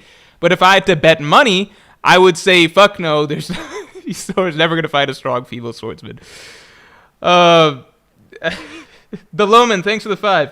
Do you think Oda will probably make blue hair be the same strength as red hair Shanks? I think it'll be close and comparable, and I think that this is going to be the character that Shanks defeats to establish, like, to give Shanks a really big W. Because we're at a point in the story where Shanks fighting an admiral is not that hype, just considering, like, I think the moment Oda wrote the Shanks Green Bull scene, it basically killed any sort of hype for Shanks versus an admiral, because it basically establishes that, like, this isn't really, like, this is a, there's nothing to be done there that really hypes up, like, it's already beyond that, kind of, like, Shanks' hockey alone just puts him in a different level, right? So it's kind of like, okay, well, is there any formidable character for Shanks to fight to give him some hype? It's like, well, Kid, but he one-shots him. Okay, so it's like, is there anybody left? Well, how about a counterpart Shanks? And that's basically where I think we're at. So I think we're going to get some feats for this God's Knight first to establish how strong he is. He's likely going to be very, very strong. And then Shanks will likely defeat him by the end of it, and then that kind of gives Shanks his necessary hype before Blackbeard eventually defeats Shanks, because I think that's the way that's going to go. All right, moving on. Akash Panda, thanks for the 10. Hot take, the Gorsei meeting scene was more interesting to me when it was Shanks. Raised question about Shanks' relation to the world government. Also cared about the pirate he was talking about because it was Shanks. I agree that the scene is less interesting now, but I think the plot thread as a whole that opened up is much more interesting, right? Like, now that scene is just in the rear view window. I think the scene was interesting because we're trying to figure out the mystery of it. I think we got a cool answer to the overall mystery. I mean, like, the reveal that we got was that the mystery that we thought it was not that interesting, but the reveal was overall more mind-blowing than any answer that Shanks could have given right there. You know what I mean? Like, the reveal that it's not Shanks at all, I think, is more interesting. Also, this is a scenario where I think we got to acknowledge sometimes that Japanese readers do, like, they just have perspectives that might seem baffling to us, but that's because they're able to pick up on things that just are implied or contextual things that we're never going to be able to pick up on. Because I heard that not being Shanks, like, that's not the real Shanks, was a popular theory in Japan when that chapter first came out. And I think in the West, that was a generally mocked theory. The idea that that's, like, Shanks' evil twin brother. It was a generally mocked theory, and it was kind of just like, what are the Japanese smoking? It's only post-Egghead, with more and more reveals of a certain silhouette, and the reveal that Shanks is a celestial dragon son, and the reveal that Figarland Garling looked exactly like Shanks. It's only post those reveals that people started to open up to the idea that, oh, okay, maybe the evil twin thing is right. But the Japanese were right on the money from very early on. Losing my voice a little bit here. Also, let's get the stream likes to 200 because we're right there. Good Life, thanks for the 5. Will Luffy be now unfazed Jesus-like figure? He died fighting a demon, came back as Luffy the White. With a 3-day gap, the raid would have failed. The raid would have failed with a 3-day gap. Luffy is a little bit Jesus-esque at the moment. He's doing his Gandalf the White shit. I just hope that Luffy can still struggle and not be infallible as the story continues, because that's just not an interesting story for me to read, personally. Hiyo, thanks for the 5. I think Loki, in a way, was trying to keep Elbaf war culture. That's why he killed the king. So I see Usopp teaming up with him. So interestingly enough, wait for Tuesday's video, because I actually do think that Usopp will team up with Loki. Or Usopp will be the first person to truly sympathize with Loki, but not for the reasons that you think. So watch out for this Tuesday's video. I feel like Loki probably already clashed with King Harold's ideals quite a bit, but there's more to the story than that, because Loki definitely still seems to be very warlike. He literally says, I'm Loki, I'm going to destroy the world and stuff like that. This is Elbaf, the land of war. He's very proud of that. Whereas the other giants are like, yeah, that guy's got a few screws loose. He's the shame of Elbaf. We're not like him, right? So there is something there. Aether, thanks for being a Pirate King to remember for 21 months. Always good to see you. Thank you for the long time support. You're the Sanji of the community. People just like to downplay you.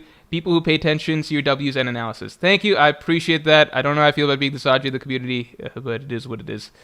L, thanks for the 2. Is Shanks the new God's Knight commander? I think definitely. I mean, he's portrayed at the center of the group in Dragon's speech.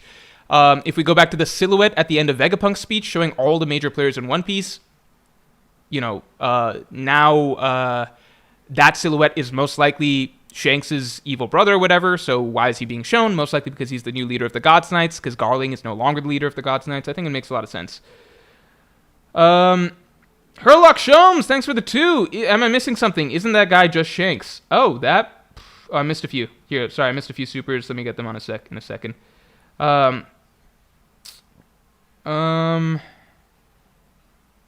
Well, let me move back. Let me just do this in order. Let me do this in order so I don't mess things up. I'll start with JWP. JWP, thanks for the 10. So, are the Gods Knights given abilities by Emu as well? They also use summoning circles. Did Emu just send Gods Knights to Elbaf, or do you think they can summon themselves? My take on the summoning is that if you have Emu's ability, or if Emu is giving you some degree of abilities or something, or I think that if you've got, maybe you're marked in some way and connected to Emu or something like that, I think you have to get in certain proximity to an island, and then Emu can teleport you there. I think that's roughly how it might work. I think you have to get in proximity, because that's why Saturn had to actually sail there to teleport there, and the other Gorosei, it seemed like, couldn't just teleport from Marijua to Egghead. It seemed like they had to, Saturn had to personally summon them. So I think once one character that has Emu's mark or blessing or whatever hypothetical thing it might be, they need to get somewhat close to an island. Once they're somewhat close to an island, Emu can teleport them some distance. Once they're at whatever location they want to be, I think that they can be kind of like a marking spot or a beacon to teleport others there. So that's my interpretation at the moment. We will likely get more explanation as time goes on. Jolly D. Joso, thanks for the 2. Mystery Girl is Bonnie's sister / Ginny's daughter. I don't fucking know about that shit, man. Some people talk about Ginny clones. That would be kind of crazy. I do think that there is evidence here that Bonnie stuff is going to be significant against shortly. Dila Joyboy, thanks for the 2. Morj's forehead looks delectable tonight. Don't know what that means, but I'll just take it as a compliment. Brim, thanks for being a Yonko tier member for 3 months. Hey, Morj, have you thought about reading Blue Lock? No. I've heard that Blue Lock is kind of silly. And still fun and enjoyable, but, it's like a true shonen power type series, but just in the context of soccer. I don't know, there's too many other series that I'd rather read before getting to Blue Lock. I still have to watch the latest episode of Dandadan. And I just started reading Sakamoto Days, so I'm like, I read the first chapter. It was a funny first chapter. I was kind of surprised because Sakamoto Days, the style, the drawing style, and just the general style of the chapter, at least the first chapter, it felt like a much more old school manga. I was surprised, if you just handed it to me blind, I would have been surprised to realize that it's a current modern day running series. But it was funny. JWP, thanks for the 5. Seen people on Twitter saying Twin Shanks is Bonnie's dad. The male version of Bonnie that Oda drew looks a lot like Shanks. Let me see the male version of Bonnie. I have heard stuff like that. I actually low-key think that that's very possible. And so I've had a theory that I kind of want to drop on that for a while. But the thing is that this new chapter opens up so many different things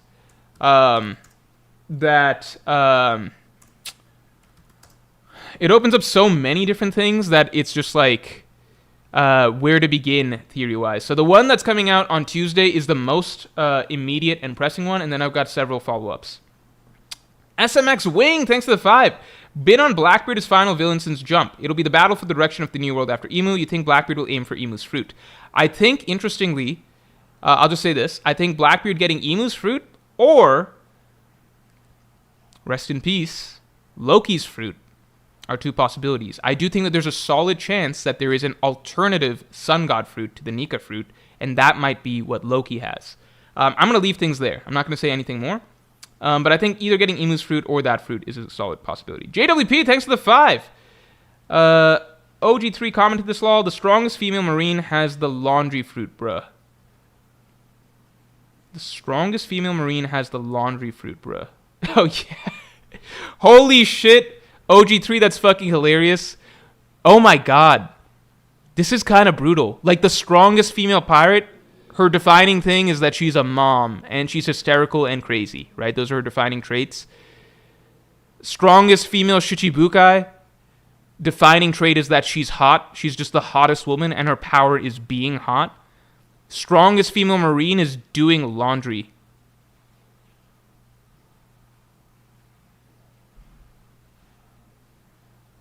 This is kind of insane. That's kind of insane. I don't even know what to say to that. Yamato's defining trait is thinking that she's a man.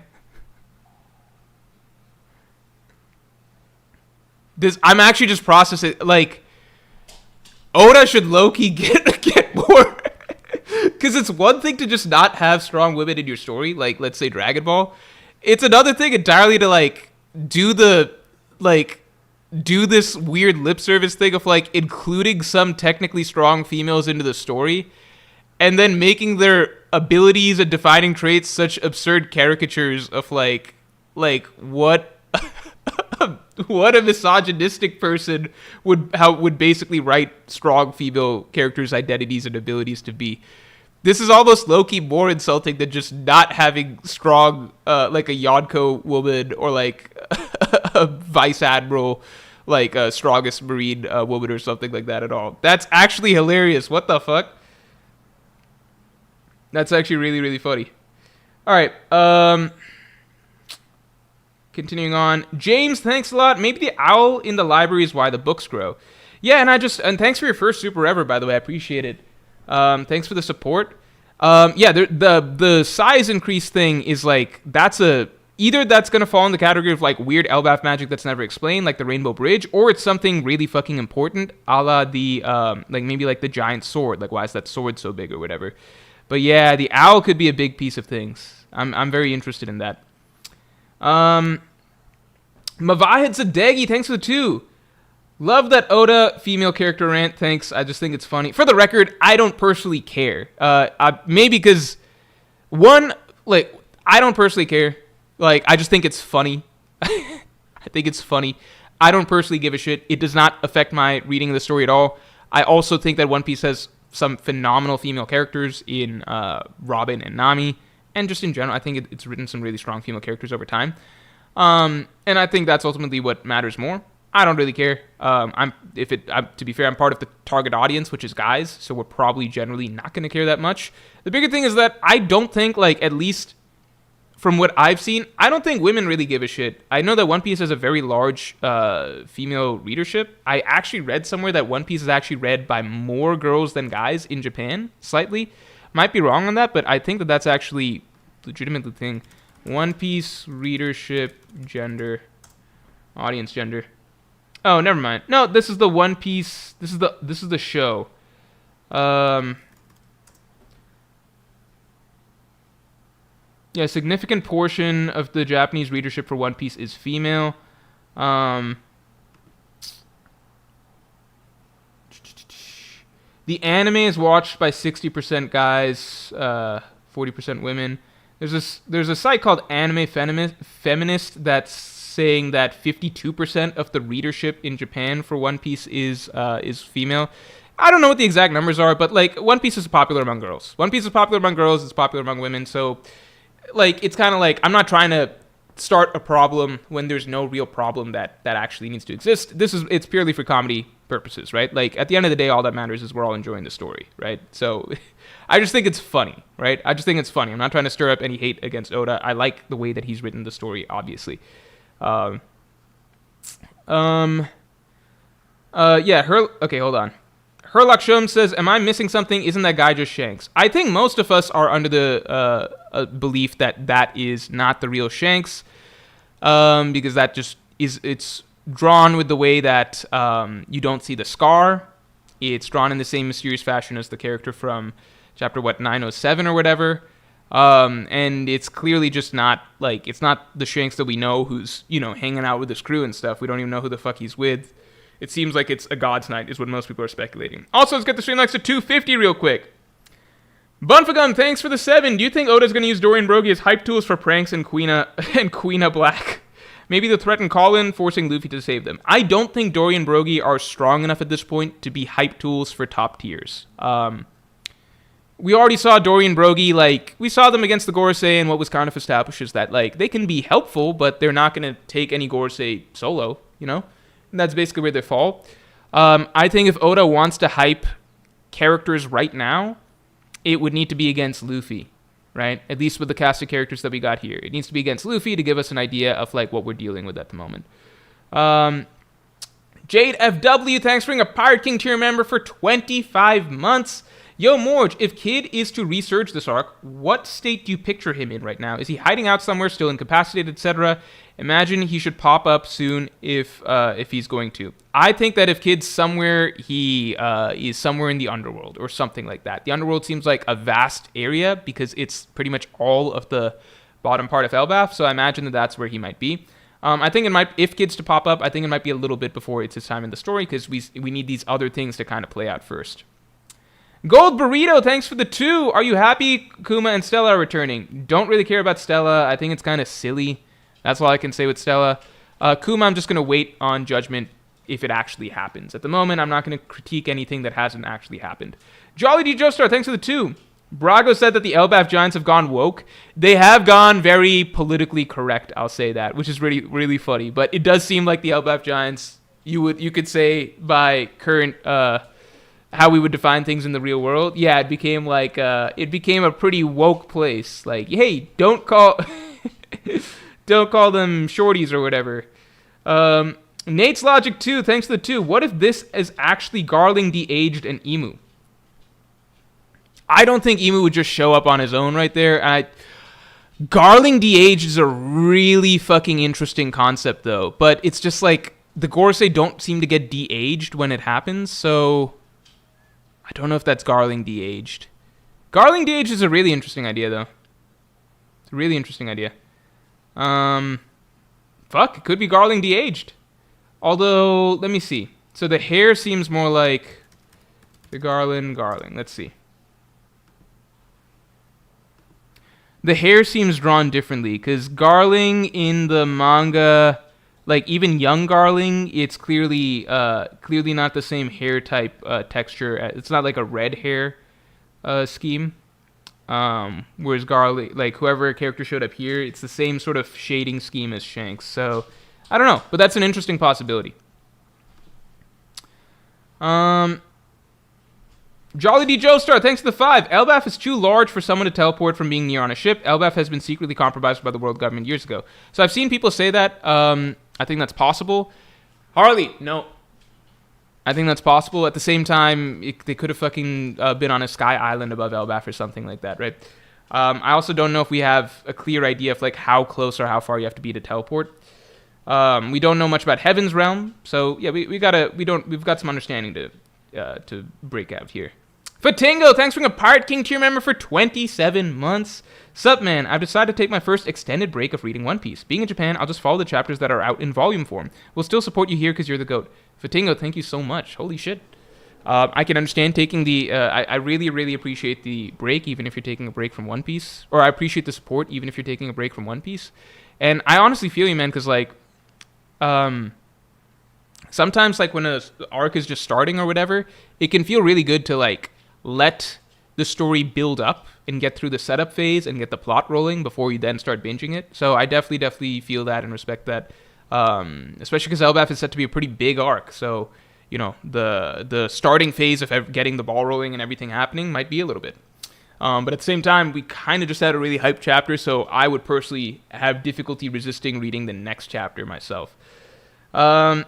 Gunner455, thanks for being a Yonko tier member for 19 months. Strongest female pirate is sucking the soul out of people, Big Mom. Oh my god, she is a soul sucker. Oh my god. You're right. Holy shit. Dila Joyboy, thanks for the 10. I think that Garling sent the Gods Knights to Elbaf. I think he feels the Gorosei have been slacking and is trying to be more involved, pushing his own agenda / brown-nosing the emu. # Ripley top 1 giant woman. The Garling thing actually might be a really good point because it's kind of like that's the one big change that we kind of saw happen in the upper echelons of things, right? So it's kind of like, okay, well, the Gods Knights, they're being a bit more aggressive now. Maybe it's under Garling's influence, especially considering this character, the evil Shanks, whoever he is, likely is related to Garling. So there's kind of a, probably shared thought or ideology or goals right there. And yeah, Ripley, I think Ripley's going to have a very large fan base. Like, if y'all thought Gerd was popular, like, Ripley's going to be Ripley's gonna be very, very, like, she's gonna be one of the, she's gonna be highly talked about in the community for sure.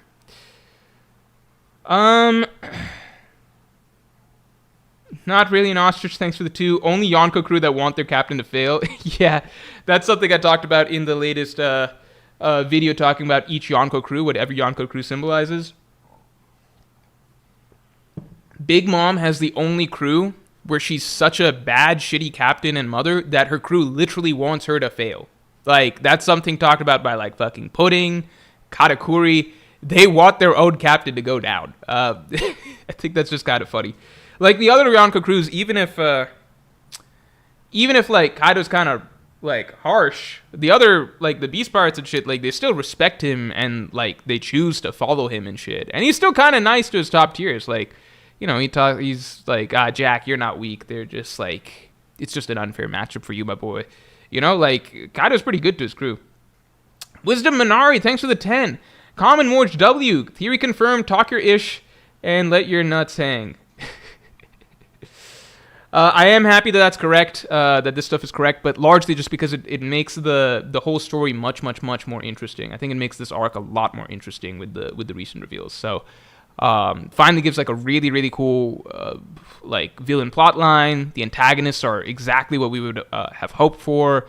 It guarantees Shanks' heavy involvement in the storyline. It just sets up so much. It's really exciting. On top of that, oh shit. Really feeling a little under the weather right now. Sorry, I lost my thought right there. Oh, I missed something from the Outback Pandas. I'm sorry, man. Thank you for the 5. Not gonna lie, the dialogue written for the gender-bent Straw Hats, Admiral, Supernova, etc. spoke volumes since they're all blatant stereotypes. Yeah, at the end of the day, it's just funny stuff. Akash Panda, thanks for the shout-out of Outback Pandas. At the end of the day, it's comedy. I still found it funny, admittedly. Like, I'm not trying to turn this into an actual critique of, like, Oda or the story. This is just for jokes. At the end of the day, majority of people like the story, they're cool with the story, etc. Like, I don't think as far as I know, I don't think, like, a lot of female readers have a problem with the way that Oda's been doing things, you know? And again,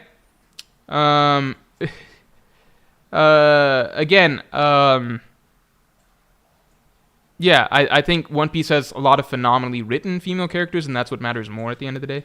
Jolly D Joestar, thanks for the 5. Forgot to say, but I saw you and your girl on a date, and when I said hi, you shot me 3 times. A bit weird, but I respect you want to protect your privacy. Yeah, man, I just had to do it. Man. It's got to protect the privacy, yeah.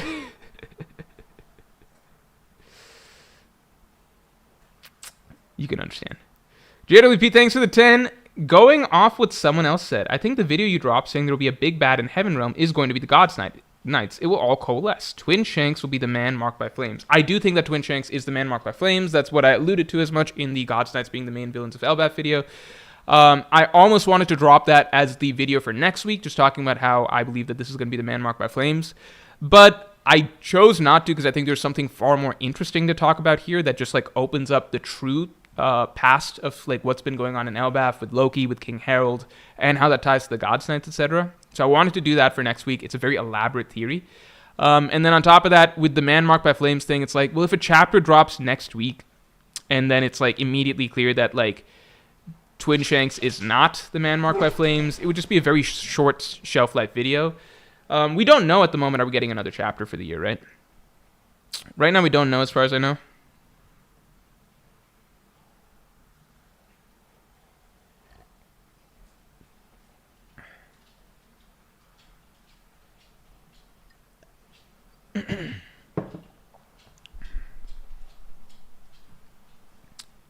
I'm not going to say anything regarding what I think actually happened just yet. We're gonna wait and see, or not. I'll drop the next video and then you guys can see.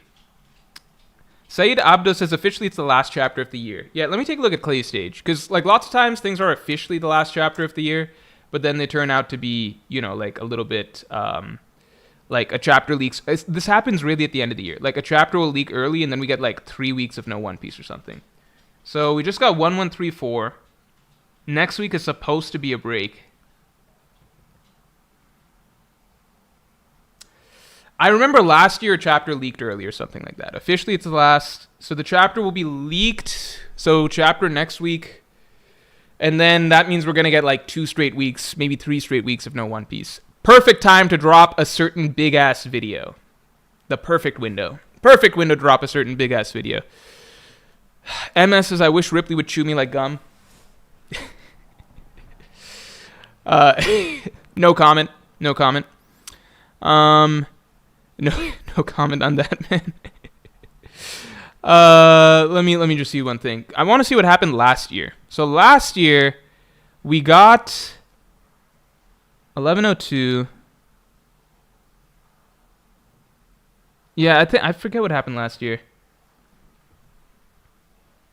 Leak date was December. Yeah, so last year we got a leak that was like a full week, almost 2 weeks ahead, like a full week ahead of when the Weekly Shonen Jump leaked it. So I would not be surprised if we had something very similar happen here. So last year what happened is the very end of December 28th, we got a leaked chapter, and then the actual chapter came out like a full fucking, like a full week later. All right? The official. It came out first week of January. So this year I would not be surprised if we also again got the last chapter of the year leaked on the 27th, and then the actual official chapter comes out on like January 6th or whenever it's supposed to. So I'm just going to plan and prep for that in mind. I think that is very likely. Yeah, I just think that is the most likely situation. Also, hold on. I wish I could just talk to TCB and understand, but I feel like I don't know. I don't know if they even know at the moment. Also, I don't know how they feel about me at the moment because like I've been slightly critical of them. Although they got this chapter out on time, right? Like I think everyone can be happy. Like TCB finally got the chapter out when everybody was hoping for the chapter to be out, right? Duretti says, Wano analysis video for Christmas. Please Morj, don't pull my leg. No, it's not the Wano analysis coming out next week, but during the upcoming potential 2-week One Piece break, that would be the goal. And I know the goal shifted a little bit, but that's just like next week's video is a theory video. The Lorax, thanks for the 5. Do you think the God's Knights are after Loki's fruit? Maybe they were after King Harold when he had it, but he had Loki kill him so they wouldn't get it. I'm not, okay. Not saying anything. No comment on that. Watch Tuesday's video. Okay, no comment on that. No comment on that. We're not discussing that. All right. And I also want to do one thing while we got everybody here, which is, hold on a second. All right. First, we're gonna do this. I wanted to do this before the for the tail end of the stream for sure. All right. First of all, the posters that you're seeing in the back. As you all know, we've been doing these posters for a little bit. And this is basically the full collection for. This is the full collection for. Here. The travel posters that we got in the back, this is like the full ass collection that we've got for 2024. We brought them back for the holiday month out of wide popular request. So they were brought back for this period of time. After this, it's going to be back to the monthly stuff. So you're not going to be able to get these like just individually anymore from previous months, and you can't just mix and match from previous months. So we did this only, like we opened up production for this stuff again, only for December. So I want to be very clear. So if you're interested in getting these, just head on over to the Morj store, and the link is pinned above. While we're closing out this stream, I wanted to do the tier list, which I planned on doing before the end of this holiday season. So we're going to do it here. I personally think... Gosh, Bandits is caught up on supers. Call Jay now. I don't know if we got the energy. Let's see. We're going to get through the posters tier list. If we got through the posters tier list, then we can maybe have Jay on. All right? But we're doing the posters tier list. Because we kind of want to know also what people vibed with the most to help influence his artistic decisions going forward. But we know which ones were the best sellers in general, but like we want to know the individual posters as well. So I'm just going to go ahead and put out, I think Egghead's a solid B. I think Elbaf is a solid B. I think Night Elbaf is a solid S. This guy Pia is a solid S. I think I got... How do you guys rate Enies Lobby? How do you guys feel about this depiction of Enies Lobby? Where are we putting Enies Lobby? Zoe Poster S tier? I agree Zoe Poster is S tier. I agree Zoe Poster is S tier. Zoe Poster is very, very creative. Like, this one is just a psychedelic fucking poster. This is like, Zoe is just an awesome fucking poster. You wouldn't even realize it's on an island if you're not a One Piece fan. How do you guys feel about Enies Lobby? I had one super left. Oh shit, JWP just gifted 5 memberships. Holy shit. Everybody shoutouts to JWP. Everybody stop what you're doing. Shoutouts to JWP. JWP, holy shit, man. Thank you very much as usual. Eric Reed, you got a membership. Zenith, Pocoloco, Troy Thompson, and Yamabu. Everybody say shoutouts to JWP as usual, the patron saint of these streams, coming through, dropping a shit ton of memberships for a lot of people. JWP, thanks for the 5. I'm pretty sure we'll get full spoilers, but no chapter. It happened last year too, where we got spoilers like a week and a half early. Yeah. Ignorant Weed, thanks for the 5. Al is Femasonic. Al is Femasonic symbol, and there's a pentagram in the same chapter. Everyone is so happy right now, but I think Elbaf might be the darkest arc of One Piece. I don't know, because we're opening up with... let me move shit around. Because we're opening up with like, so many characters being brought back to life and all that stuff, so it's kind of just like, is Elbaf going to be the darkest? I don't know, but I could definitely see the vision.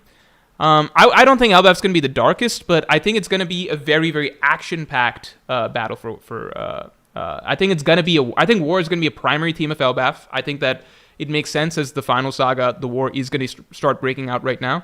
I think that's why we're at Warland. I think that's why values such as peace versus war are being focused on already. And yeah, I think that...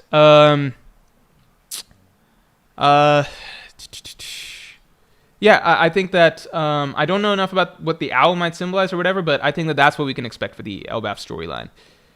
All right, so I got Elbaf Knight here. I got Zoe Knight here.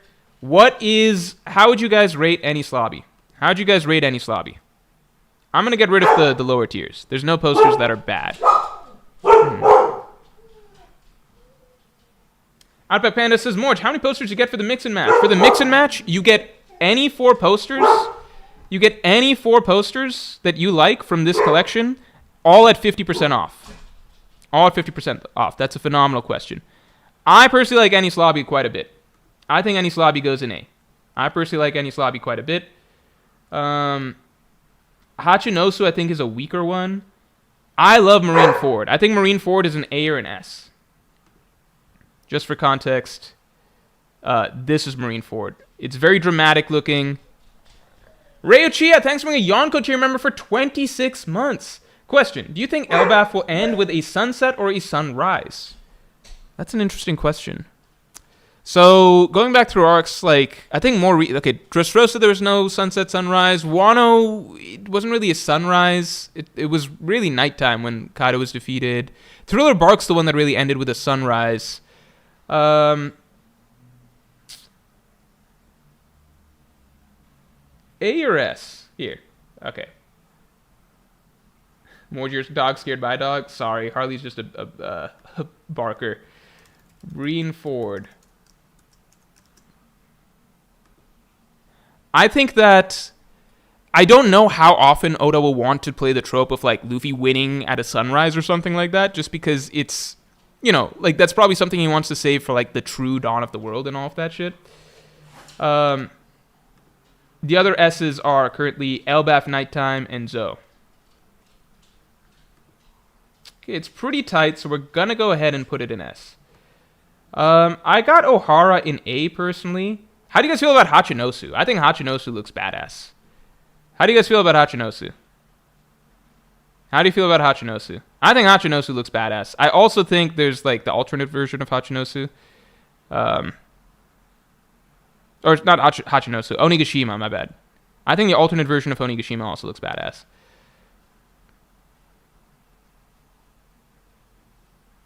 Yeah. Too orange. Yeah, Marineford is also one of people's favorite arcs. So yeah, Jolly D Joestar says Marineford should have been blue. That's true, but then we've got too many blue posters. So like we had to mix up. So like the artist is constantly trying to figure out new ways to incorporate different colors than just blue. One Piece is obviously island themed, so it's like hard to. Oh, people love this a lot. Some people say it's their favorite.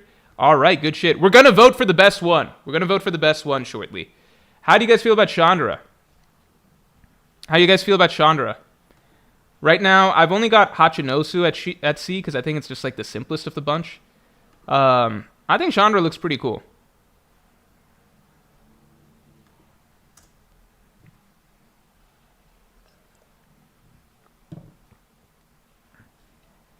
Onigashima alt is fire. Yeah. Onigashima should have been blue. Again, a lot of like blue works for a lot of these. B, B, C, A, S. I think overall I'm seeing B, so I'm going to go with B.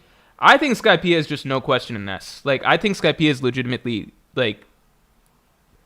I think Skypiea is fucking beautiful. I think you throw this on a wall somewhere and it just looks fantastic. Like, no One Piece context necessarily. Skypiea is low-key my favorite, so I'm just not taking any suggestions outside of S. How do you guys feel about Thriller Bark? What's the consensus on Thriller Bark? Thriller Bark, I like the alt version better. I found the alt version more interesting. This is the original. Akash Bandit, thanks for the 2. Please comment on the color spread. Frankie voice actor tribute. Let me take a look at that. I don't think, for whatever reason, I didn't process the color spread this time around. Let me see. Oh, I think it's a Frankie voice actor tribute. I definitely think so. It's just a very Frankie themed color spread. This is actually one of the best color spreads. I like this one a lot. I think any time you've got the Straw Hats in the sky in some way in the color spread, I'm going to enjoy it. And all of them traveling on Frankie is just a really fun vibe. I like this one a lot. They've all got guns. Yeah, I think this is awesome. Fits the idea of Frankie as well because of weapons and stuff. People like Thriller Bark a lot? Oh, people like Thriller Bark a lot? Here, let me do a poll for Thriller Bark.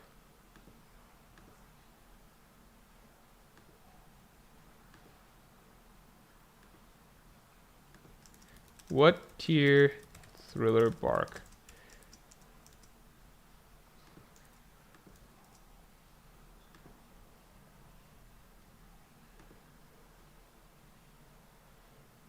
Zenith says, Morj, did you watch the interview between Oda and Yaki? No, I did not.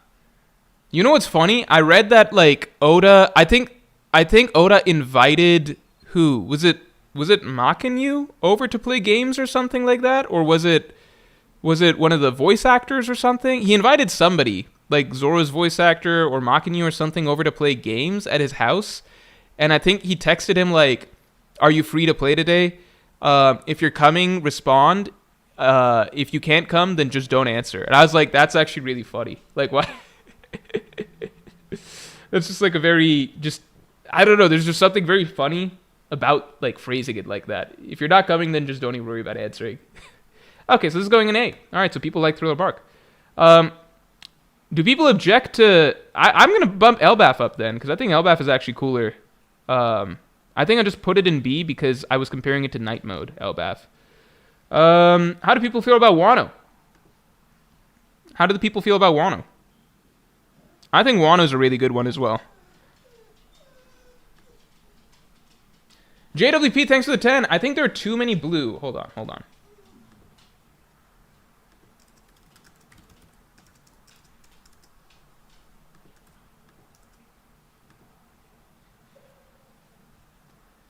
JWP says, I thought there were too many blue, but now looking at it, much more diverse than I thought. I think in your vids, when you advertise the posters, you have like 2 to 3 blue ones next to each other. My favorite is Thriller Bark BTW. Interesting. So Thriller Bark is some people's favorites. Interesting. Okay, it looks like Wano is going to be an A from people's votes. Wano is a solid A. Water 7. Water 7 is tricky because... Water 7, the island, is just inherently really beautiful. So, he just went hard on the blue for it. He just went hard on the blue. I still think it's just inherently a really beautiful island. So there's not that much stylization other than just doing a minimalist version of it.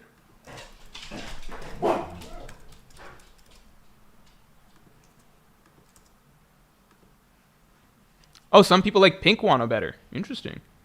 Pink Wano is better. Green works well. Yeah, I think green works great for Wano. Flitch, thanks for the 5. Cloak guy with horns in 1333. Group pub panel left side. Maybe God's Knight already infiltrated in secret. Possibility of another manhunt festival. I don't know if this is like if Elbaf is set to be like a place for the like another one of those like culling things, because it's fucking Elbaf. Like, it's a really, really strong nation. Like, it's hard to just randomly kill people in like rabbits or whatever in Elbaf, right? That's an interesting idea though. S water okay, people want, well, the majority of people have water 7 a little bit below S though. It's gonna go in A. And finally Whole Cake. Yeah, how you guys feel about Whole Cake?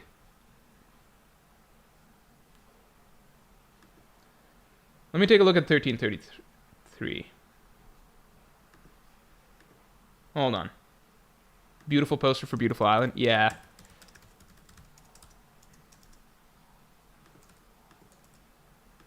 My favorite Easter egg of Whole Cake is that you got Katakuri just sneakily standing there.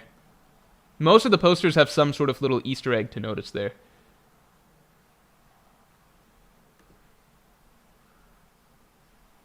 Alright. Whole Cake kind of tight. Looking like it's going to be an A. Let me give it 3 seconds. Yeah, looking like it's going to be just about... Oh! This is tight. I think it's looking like it's going to be an A. So we're going to do an A. So most of these are good. Either A or S. I think that's really good, all things considered. I'll do a poll for Egghead, because I kind of just put Egghead where I put it, because I was just like, I don't know. I'll do a quick poll for Egghead.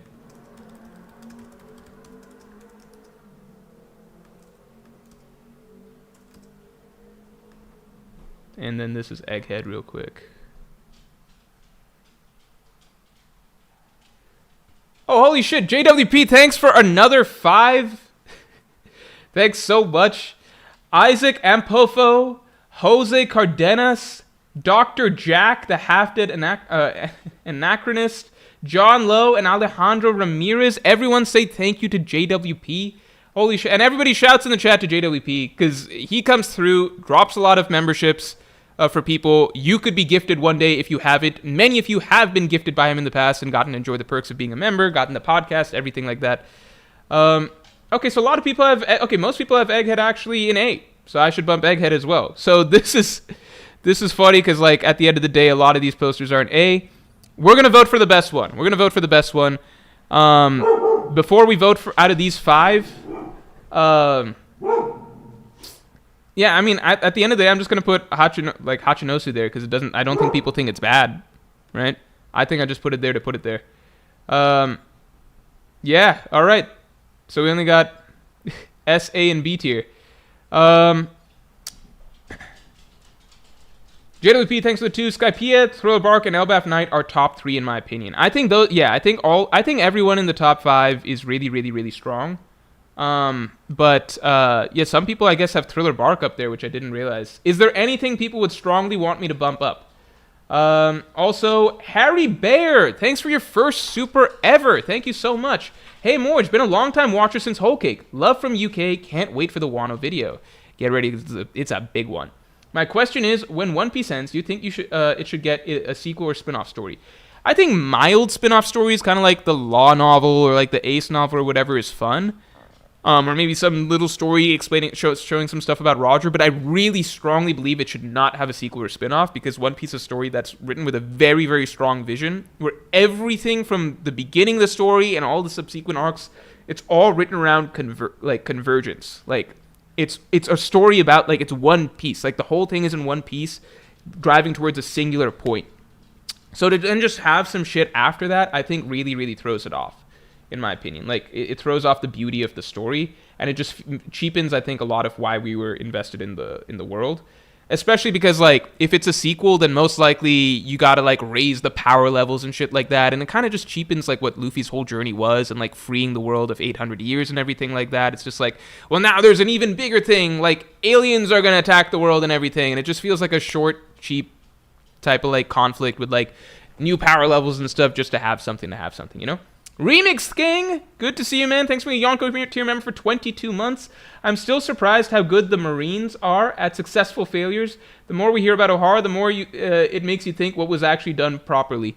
Dude, I don't know how the Marines how did the Marines not destroy the books? I don't get how the Marines didn't destroy the books. I'm confused about that.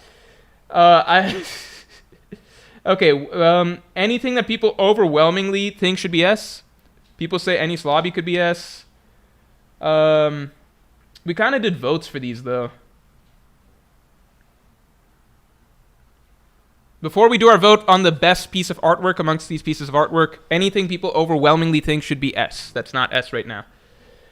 N or Mrs. How about a prequel? The thing is, we don't need one because I think we're going to get Roger's biggest story, which is the God Valley flashback. And I think we're going to get, like, the Void Century flashback. So, like, how many prequels? We even have fucking Ryuma's story, you know? Some people think Thriller Bark. Any Slobby for sure. Elbaf is S. We've got Elbaf Knight in S. Colors of the Sky, if any Slobby. Okay, I mean, I can do another poll for any Slob. I thought we already did a poll for any Slobby. People are saying Chandra. Chandra ended up in B.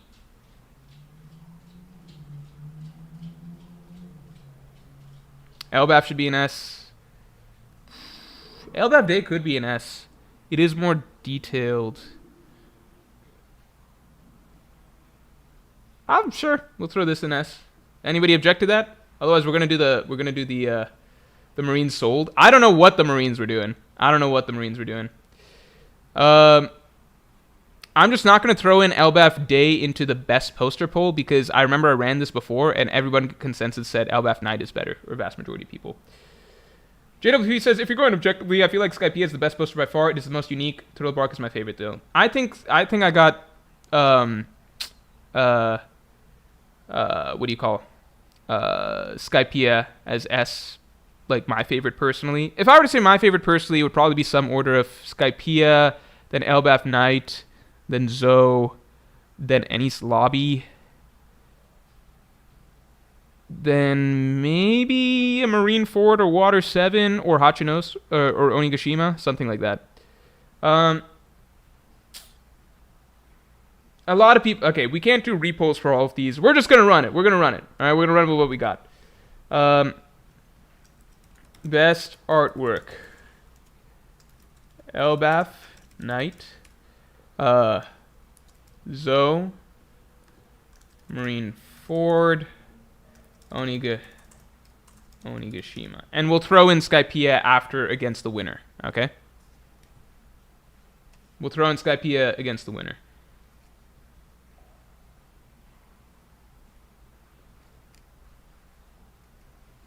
You see Morj would put any Slobby on S himself. Yeah, I'm just going with the people's polling so it helps the artist understand, you know, what people really, really vibe with and stuff like that. I think if I recall, we did the poll for any Slobby already, and any Slobby ended up in A. Or maybe we didn't do the poll for any Slobby. I could do a poll for any Slobby. Let's see.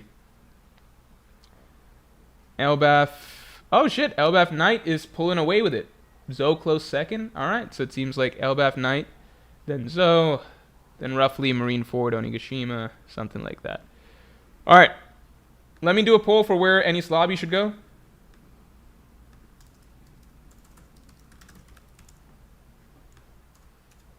I don't remember if we did one of these already.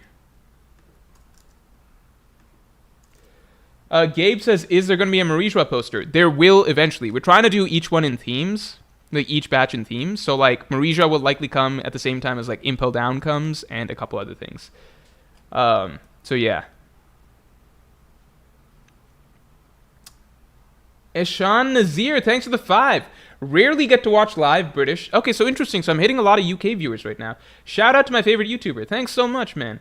Hope I haven't missed Morj crash out on Vegapunk and Kuma fake deaths. I did not crash out about Vegapunk. I don't care that much about Vegapunk. I think it's whatever.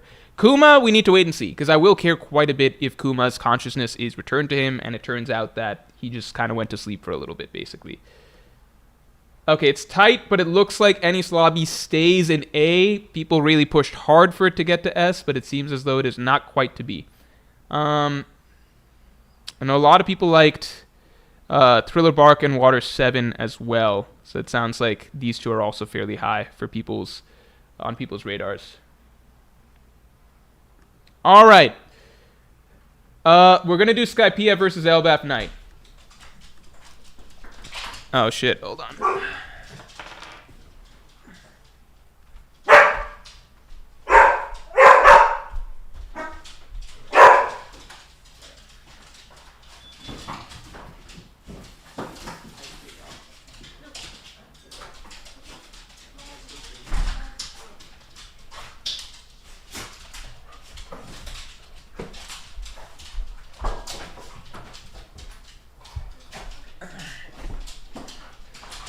All right, let's do the poll.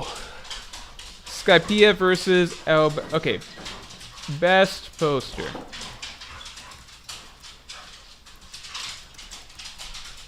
All right, this is it.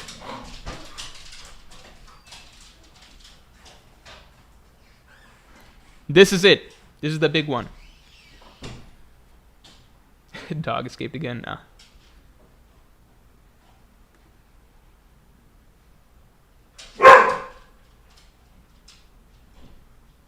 Oh shit, so people really, really, really love Elbaf Knight. This is a fairly overwhelming victory. People really love Elbaf Knight. I like Elbaf Knight a lot too.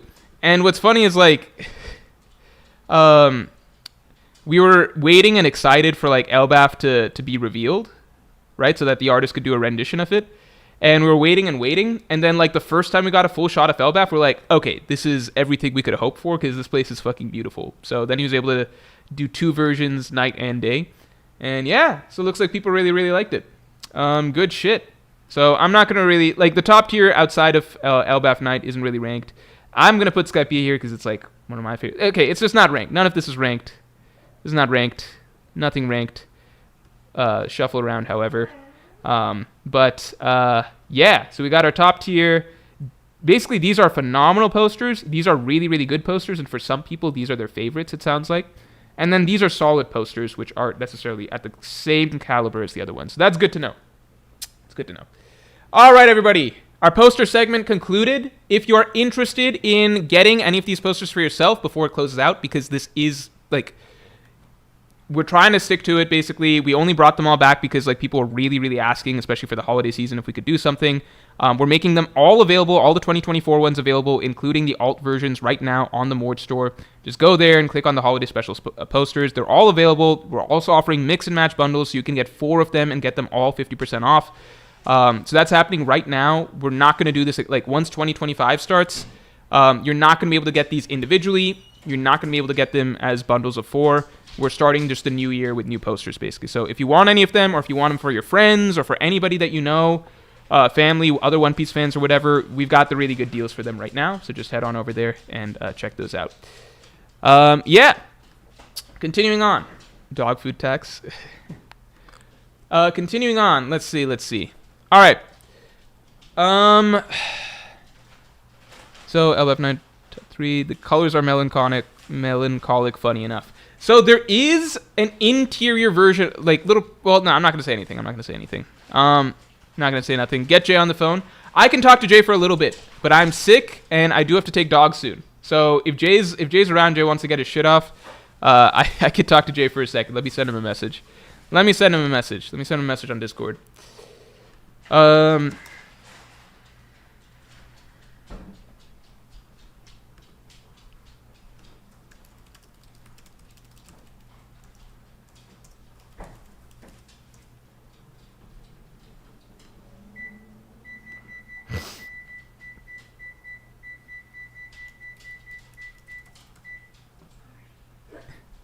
I'm sending Jay a message. If anybody else wants to ping him in the meantime, feel free. I'll send him a message on Twitter as well.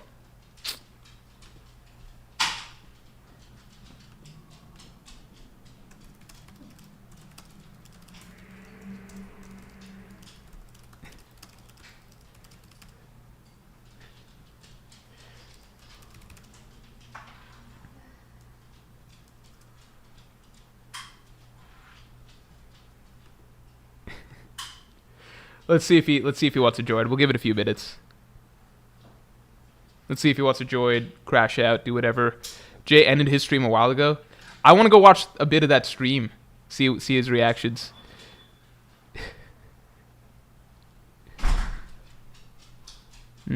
Oh, somebody mentioned the 1133 chapter thing, right? Let me see. Let me see what's going on chapter 1133. There's like a hiding God's Night or something like that. A hidden God's Night in 1133.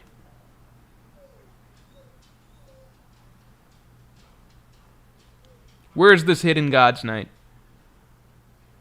Wouldn't they have to be tiny as fuck?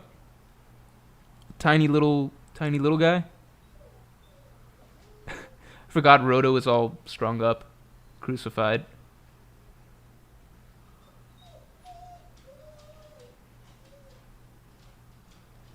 I don't know who you would be referring to in that case. He was spoiled on Wanks, but he was really upset about Kuma and Stella.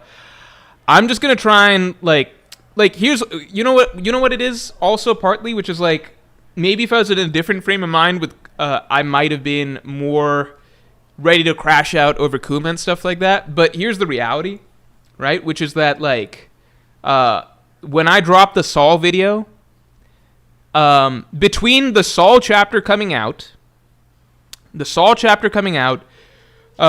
me talking about, was the Saul chapter 2 weeks ago? I fucking forget. I don't remember if it was 2 weeks ago or what. The Saul chapter coming out, like me doing the chapter review, which led to a lot of like backlash argument, me doing the stream, a lot of argument, etc. Me dropping the video. The video was very extensive, took a lot of time, more effort by far than a usual video because I was trying to cover all bases. Me responding to the backlash of the video, me then responding on Twitter again to the backlash of the video, then me offering like it was 2 weeks ago.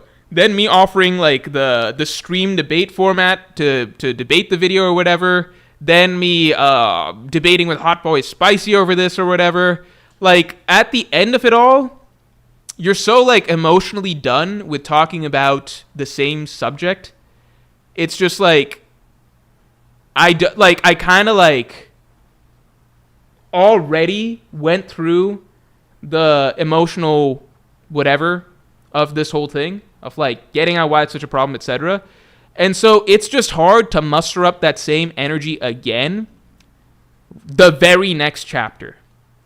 It just is, especially when it's something I don't care as much about, which is the Vegapunk thing, because I don't actually have as much of a problem. I do think it's like Mickey writing. I'm just like, why just have these characters just die and then not like it's just so Mickey, But it's not like some scene is completely ruined. Okay, it's just like okay, so low stakes One Piece, just business as usual.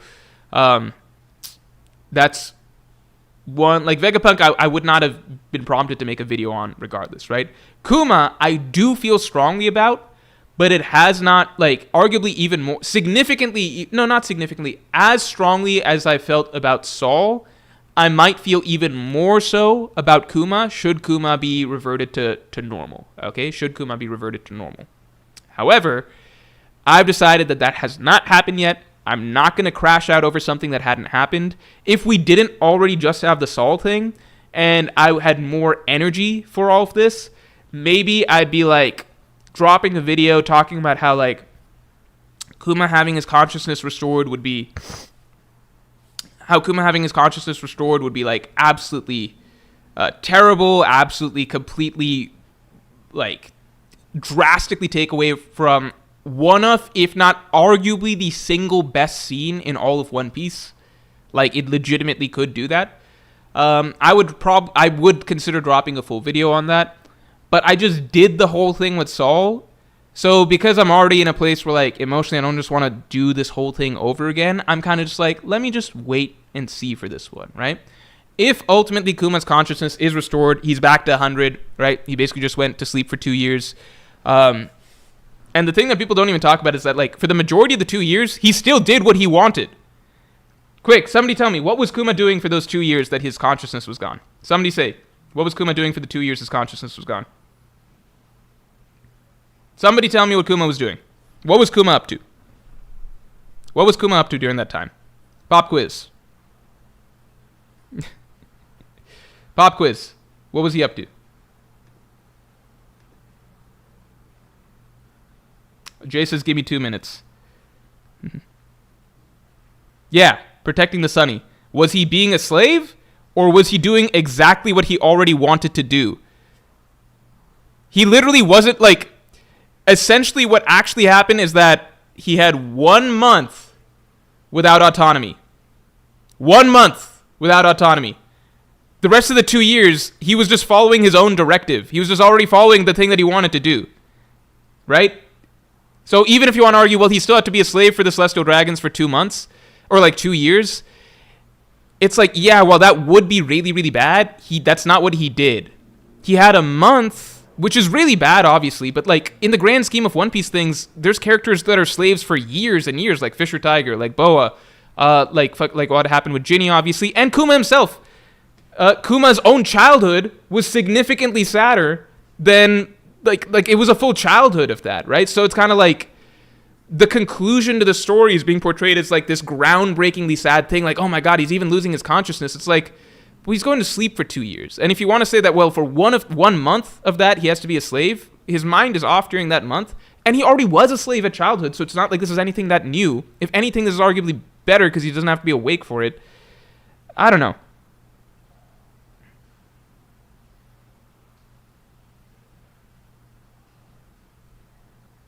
Bubble Bass says, no, but you don't understand. Bonnie thought he was dead, so it counts as the actual death. I think this is a case where I think pretty much indisputably people would agree that this one was not about effect on the character, right? It was not about effect on Bonnie, right? Like, this one, like, people had that defense for Saul, and we could go back and forth all day about why that's a stupid defense. But in this one, this is not that defense, right? Like, we all read, like, Kuma's backstory was Kuma's backstory. It was, like, heavily, heavily centered around Kuma. We're walking through like Kuma's whole life and reflecting on what a tragedy it is for this man, right? We're reflecting on the tragedy for Kuma. Then seeing Bonnie watch what her father went through, that's like the cherry on top. But I think it's like extremely disingenuous to say that like when you're watching those scenes, Bonnie's not even in there, right? Like you're watching those scenes, the page of Kuma going through all the phases of his life, Vegapunk pulling the lever, like everybody outside praying, the sunlight coming out, like it's like a very Kuma. It's like the backstory is pretty much 95% Kuma, right? It's a Kuma scene. So if what's actually happening there is he's just going to sleep for a little bit, he's going to sleep for the next 2 years. He's going to do what he wanted to do regardless, which is help the Straw Hats, and then he has 1 month essentially where he doesn't have autonomy over what he gets to do. That's it. It doesn't really.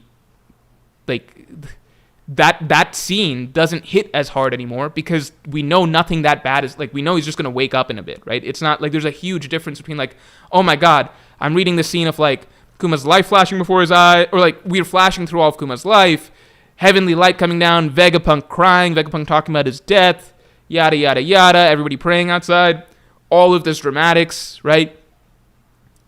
That's very sad and digs in the sadness when I'm thinking that this is Kuma erasing his mind.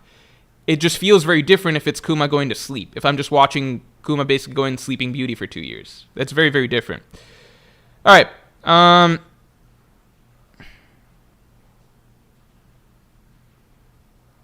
It's just a thing where it's just like, people are like, well, I'm not going to be mad about it. I'm going to be happy with the Kuma thing. It's like, okay, even if you find it very happy, I think this is a case where undeniably Kuma's backstory, like that final chapter of it, which is arguably the best chapter. There's a legitimate argument that is the best, most profound, tragic chapter Oda's ever written, right? Kuma's closing chapter, 1102 or 1102 maybe?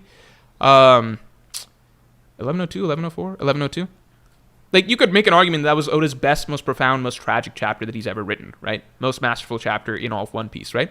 I think you couldn't deny that, well, now that chapter is basically nothing. Like, there's not actually anything that, like, that chapter, the weight of what's happening in that chapter is completely gone, right? Because there's no actual consequence. Like, there's nothing actually that dramatic happening in the chapter, right? So that chapter is completely gone. I think, like, even if you're not upset about it, I think no matter what, it would be a valid criticism to say that I think if the author writes something so beautiful and then removes its weight from the story, that, like, he is straight up removing one of the best parts of the story from existence, right? Which I think is, like, a fair thing to... You don't have to be mad about it, but, like, I think it'll just be fair to say that, like, oh, yeah, that's no longer mine and probably most people's favorite scene in One Piece, right?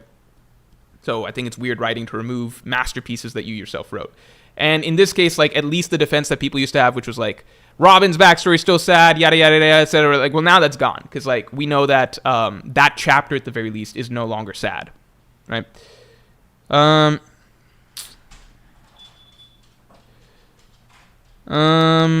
says, that's because my man Shank's theory was right, Stormy. Coldicott. What's Glam talking about? How's the crash out today? I'm just talking about... I'm going to save my thoughts on Kuma. JWP, thanks for the 10. I would argue that the saddest point for Kuma's story is that he essentially lost. He was a slave, freed himself, and then became one again. My opinion, saving Bonnie was enough. I think Oda's going to undo the tragedy.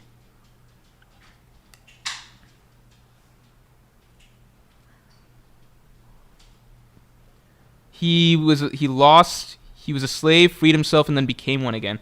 Yeah, but that would make sense if he was permanently made in... Like, if he permanently lost his mind and stuff. Or, like... You could say he became a slave again, but it was for a very brief window, right? It was just a month?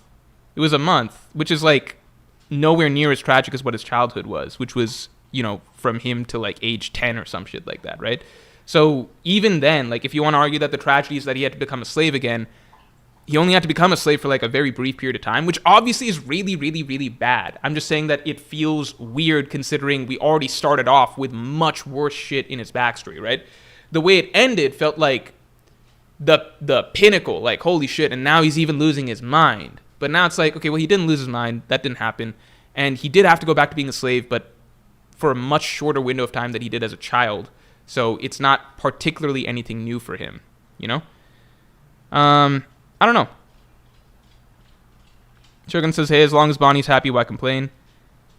I don't know, man. I just think removing, like, a really, really good scene that you write from the story is weird. Like, you can say, even if we don't want to debate if it's bad writing or not, you can say, well, we lost something that was really fucking good, right?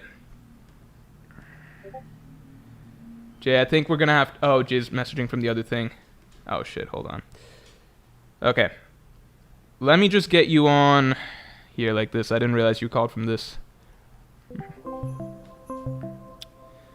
Alright, we're getting Jay on. Here's the heads up. Here's the heads up. Hey, Jay, you on? Yo, Morj, can you hear me? Hello? Yeah. How do people hear you? Hey. Everyone here okay? Alright, heads up. Yeah. I only got like 10 minutes because then I got to take dogs and I'm also sick. So I want you to get your shit off for the people. That's actually perfect. That time All limit right, is perfect. literally perfect.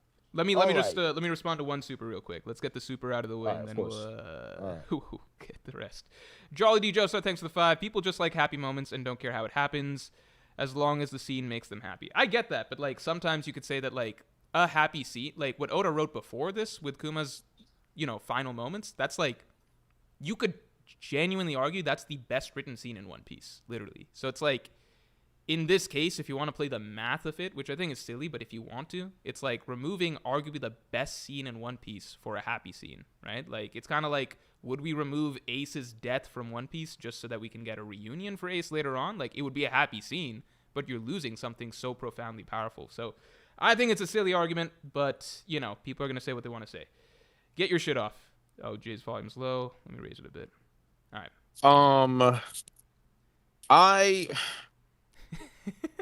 This was a bad chapter, man. It was a bad chapter. It was a bad chapter. It was even the books, man. Even the books. The books. Like every book, Morj.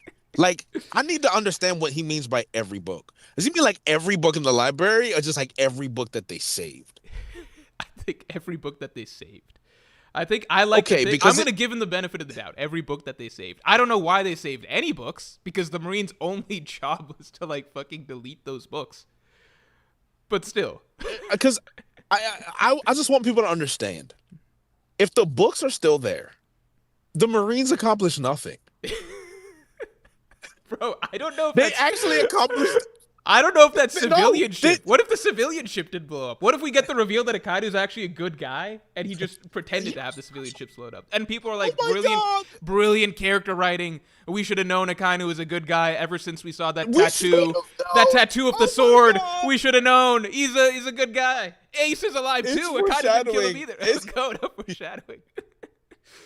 Oh my God, yo, it's the things that people come up with in the story. I was like, I'd rather you just say, hey guys, I know it's bad, but I'm okay. I would respect you so much more if you told me that. Like, it's bad, but I'm happy. All right. I have no argument. I have no rebuttal. Enjoy it. I love your piece. But like, it's people that tell me that you should have known Kuma isn't dead. Are we serious? Like, are we actually serious? Like, I think that's what makes me angrier more than anything, is that Oda gets away with it because you guys let him get away with it. Dude, my biggest Like- thing with the Kuma, you should have known Kuma isn't dead thing is like, okay, if we should have known that, well then my question is, like, when you're first reading that scene where Kuma's mind is being erased, right? What is the purpose of that scene? Like, are we supposed to be feeling like, are we supposed to be going into that scene with the mentality that, oh, this is just some BS and it's not actually happening and nothing bad's happening and Kuma's gonna be okay? So like, then are we supposed to be reading those pages just with the mentality of like, oh, why are they doing this? Like, why are we getting flashbacks of Kuma's life and stuff? Like, what are we supposed to be feeling when we read that scene? Are we not supposed to feel anything emotional when reading that scene? Because it's either A or B. Either we're supposed to know nothing bad is happening, and therefore that whole Kuma mind erasure scene is supposed to be like some sort of a big joke to us, or just some sort of like empty fluff that we're supposed to read emotionally detached, or we're supposed to lean into the implication of the scene and be like, holy shit, Kuma's mind's being erased forever. That's why Vegapunk's talking about the death of Kuma. Like, are we supposed to lean into the emotions? It's one or the other, right? So either the scene's a joke or what? Like, what's the answer here? And that's what I keep, like, because I was fighting with my chat about it. Not really fighting, because they were responding. There was one guy that was problematic, but he eventually calmed down.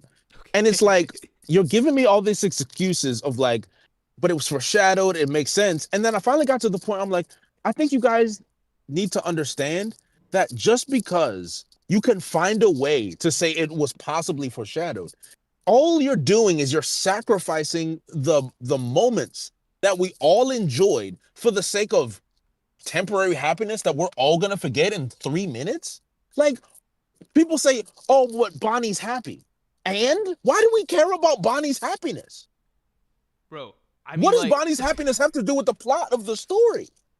I just don't imagine, like even if we get a good reunion scene with Bonnie and Kuma, I guarantee that scene's not going to go down as like an all-time great One Piece scene. The scene we had before of Kuma's mind being erased, a lot of people would say that's the best One Piece scene ever. Like, a lot of people would say that. Like, I think that's in really contention. good. So it's like, cool if Bonnie's happy, but it's like, well, aren't you guys upset that we lost like a really, really, really...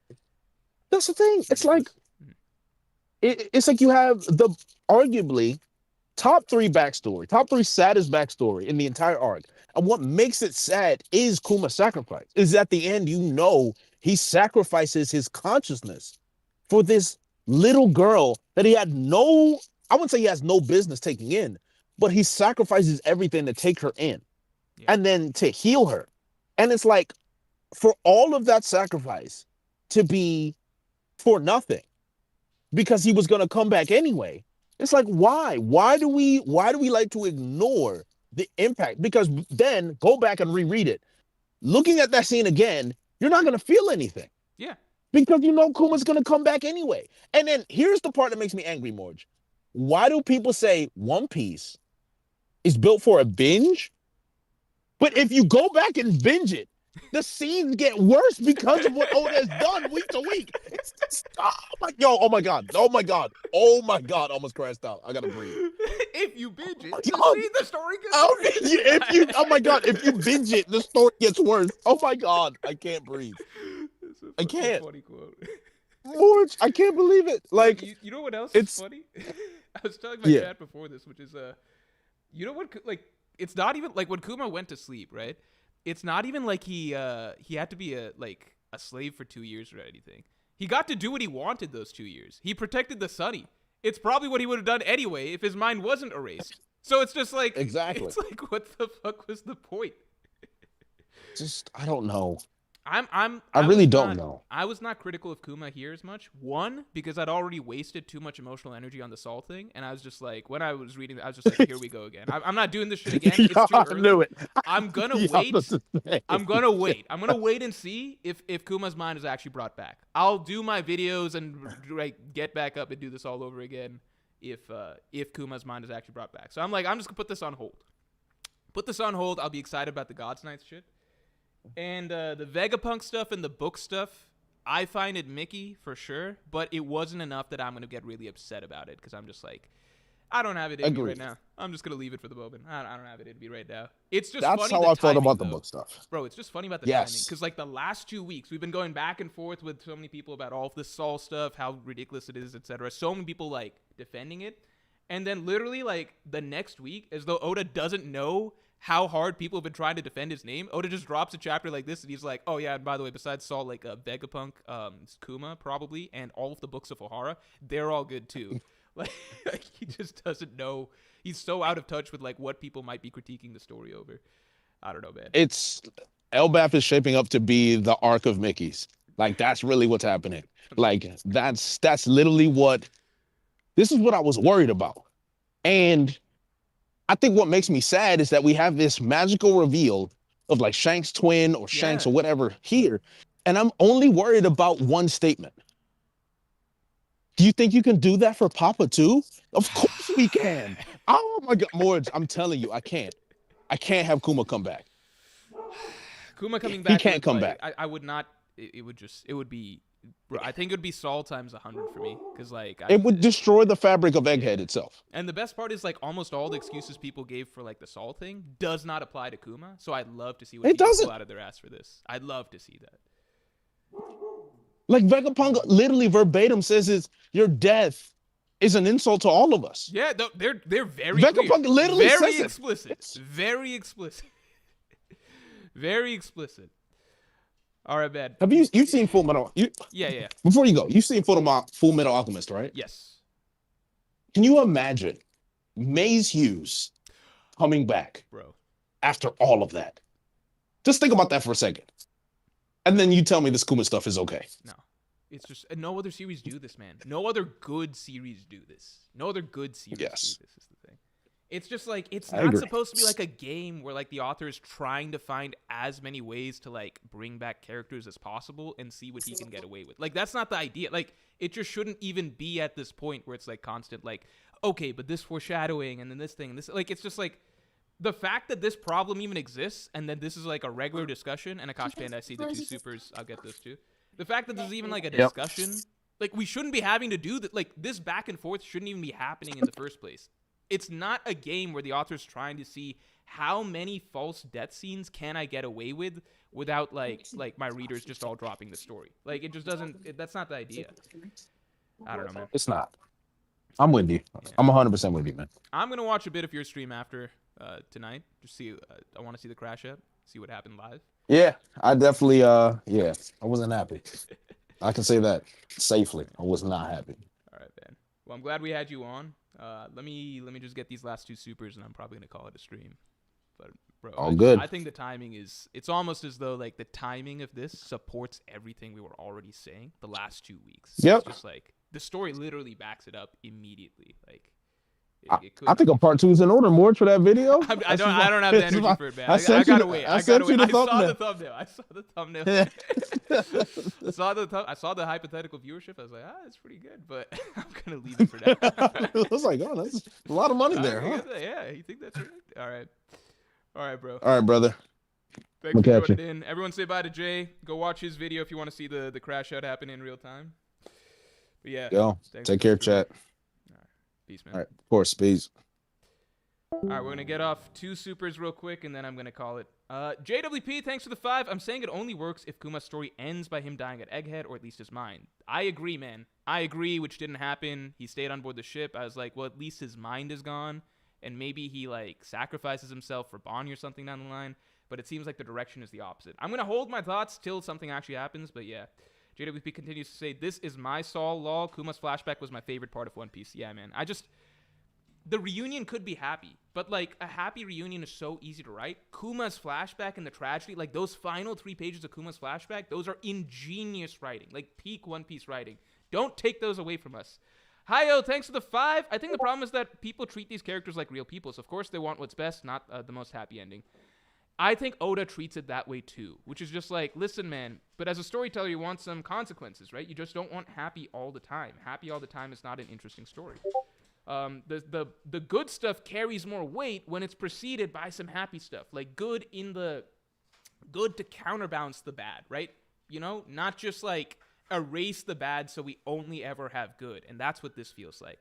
So on that, I'm going to call it a stream, and I will talk to you all later. Thanks so much for the support. Make sure to get your posters, because this is the last time that they are up for 2024. After this, it's 2025 only, and we're starting with a new batch of islands. So link is at the top of the chat below.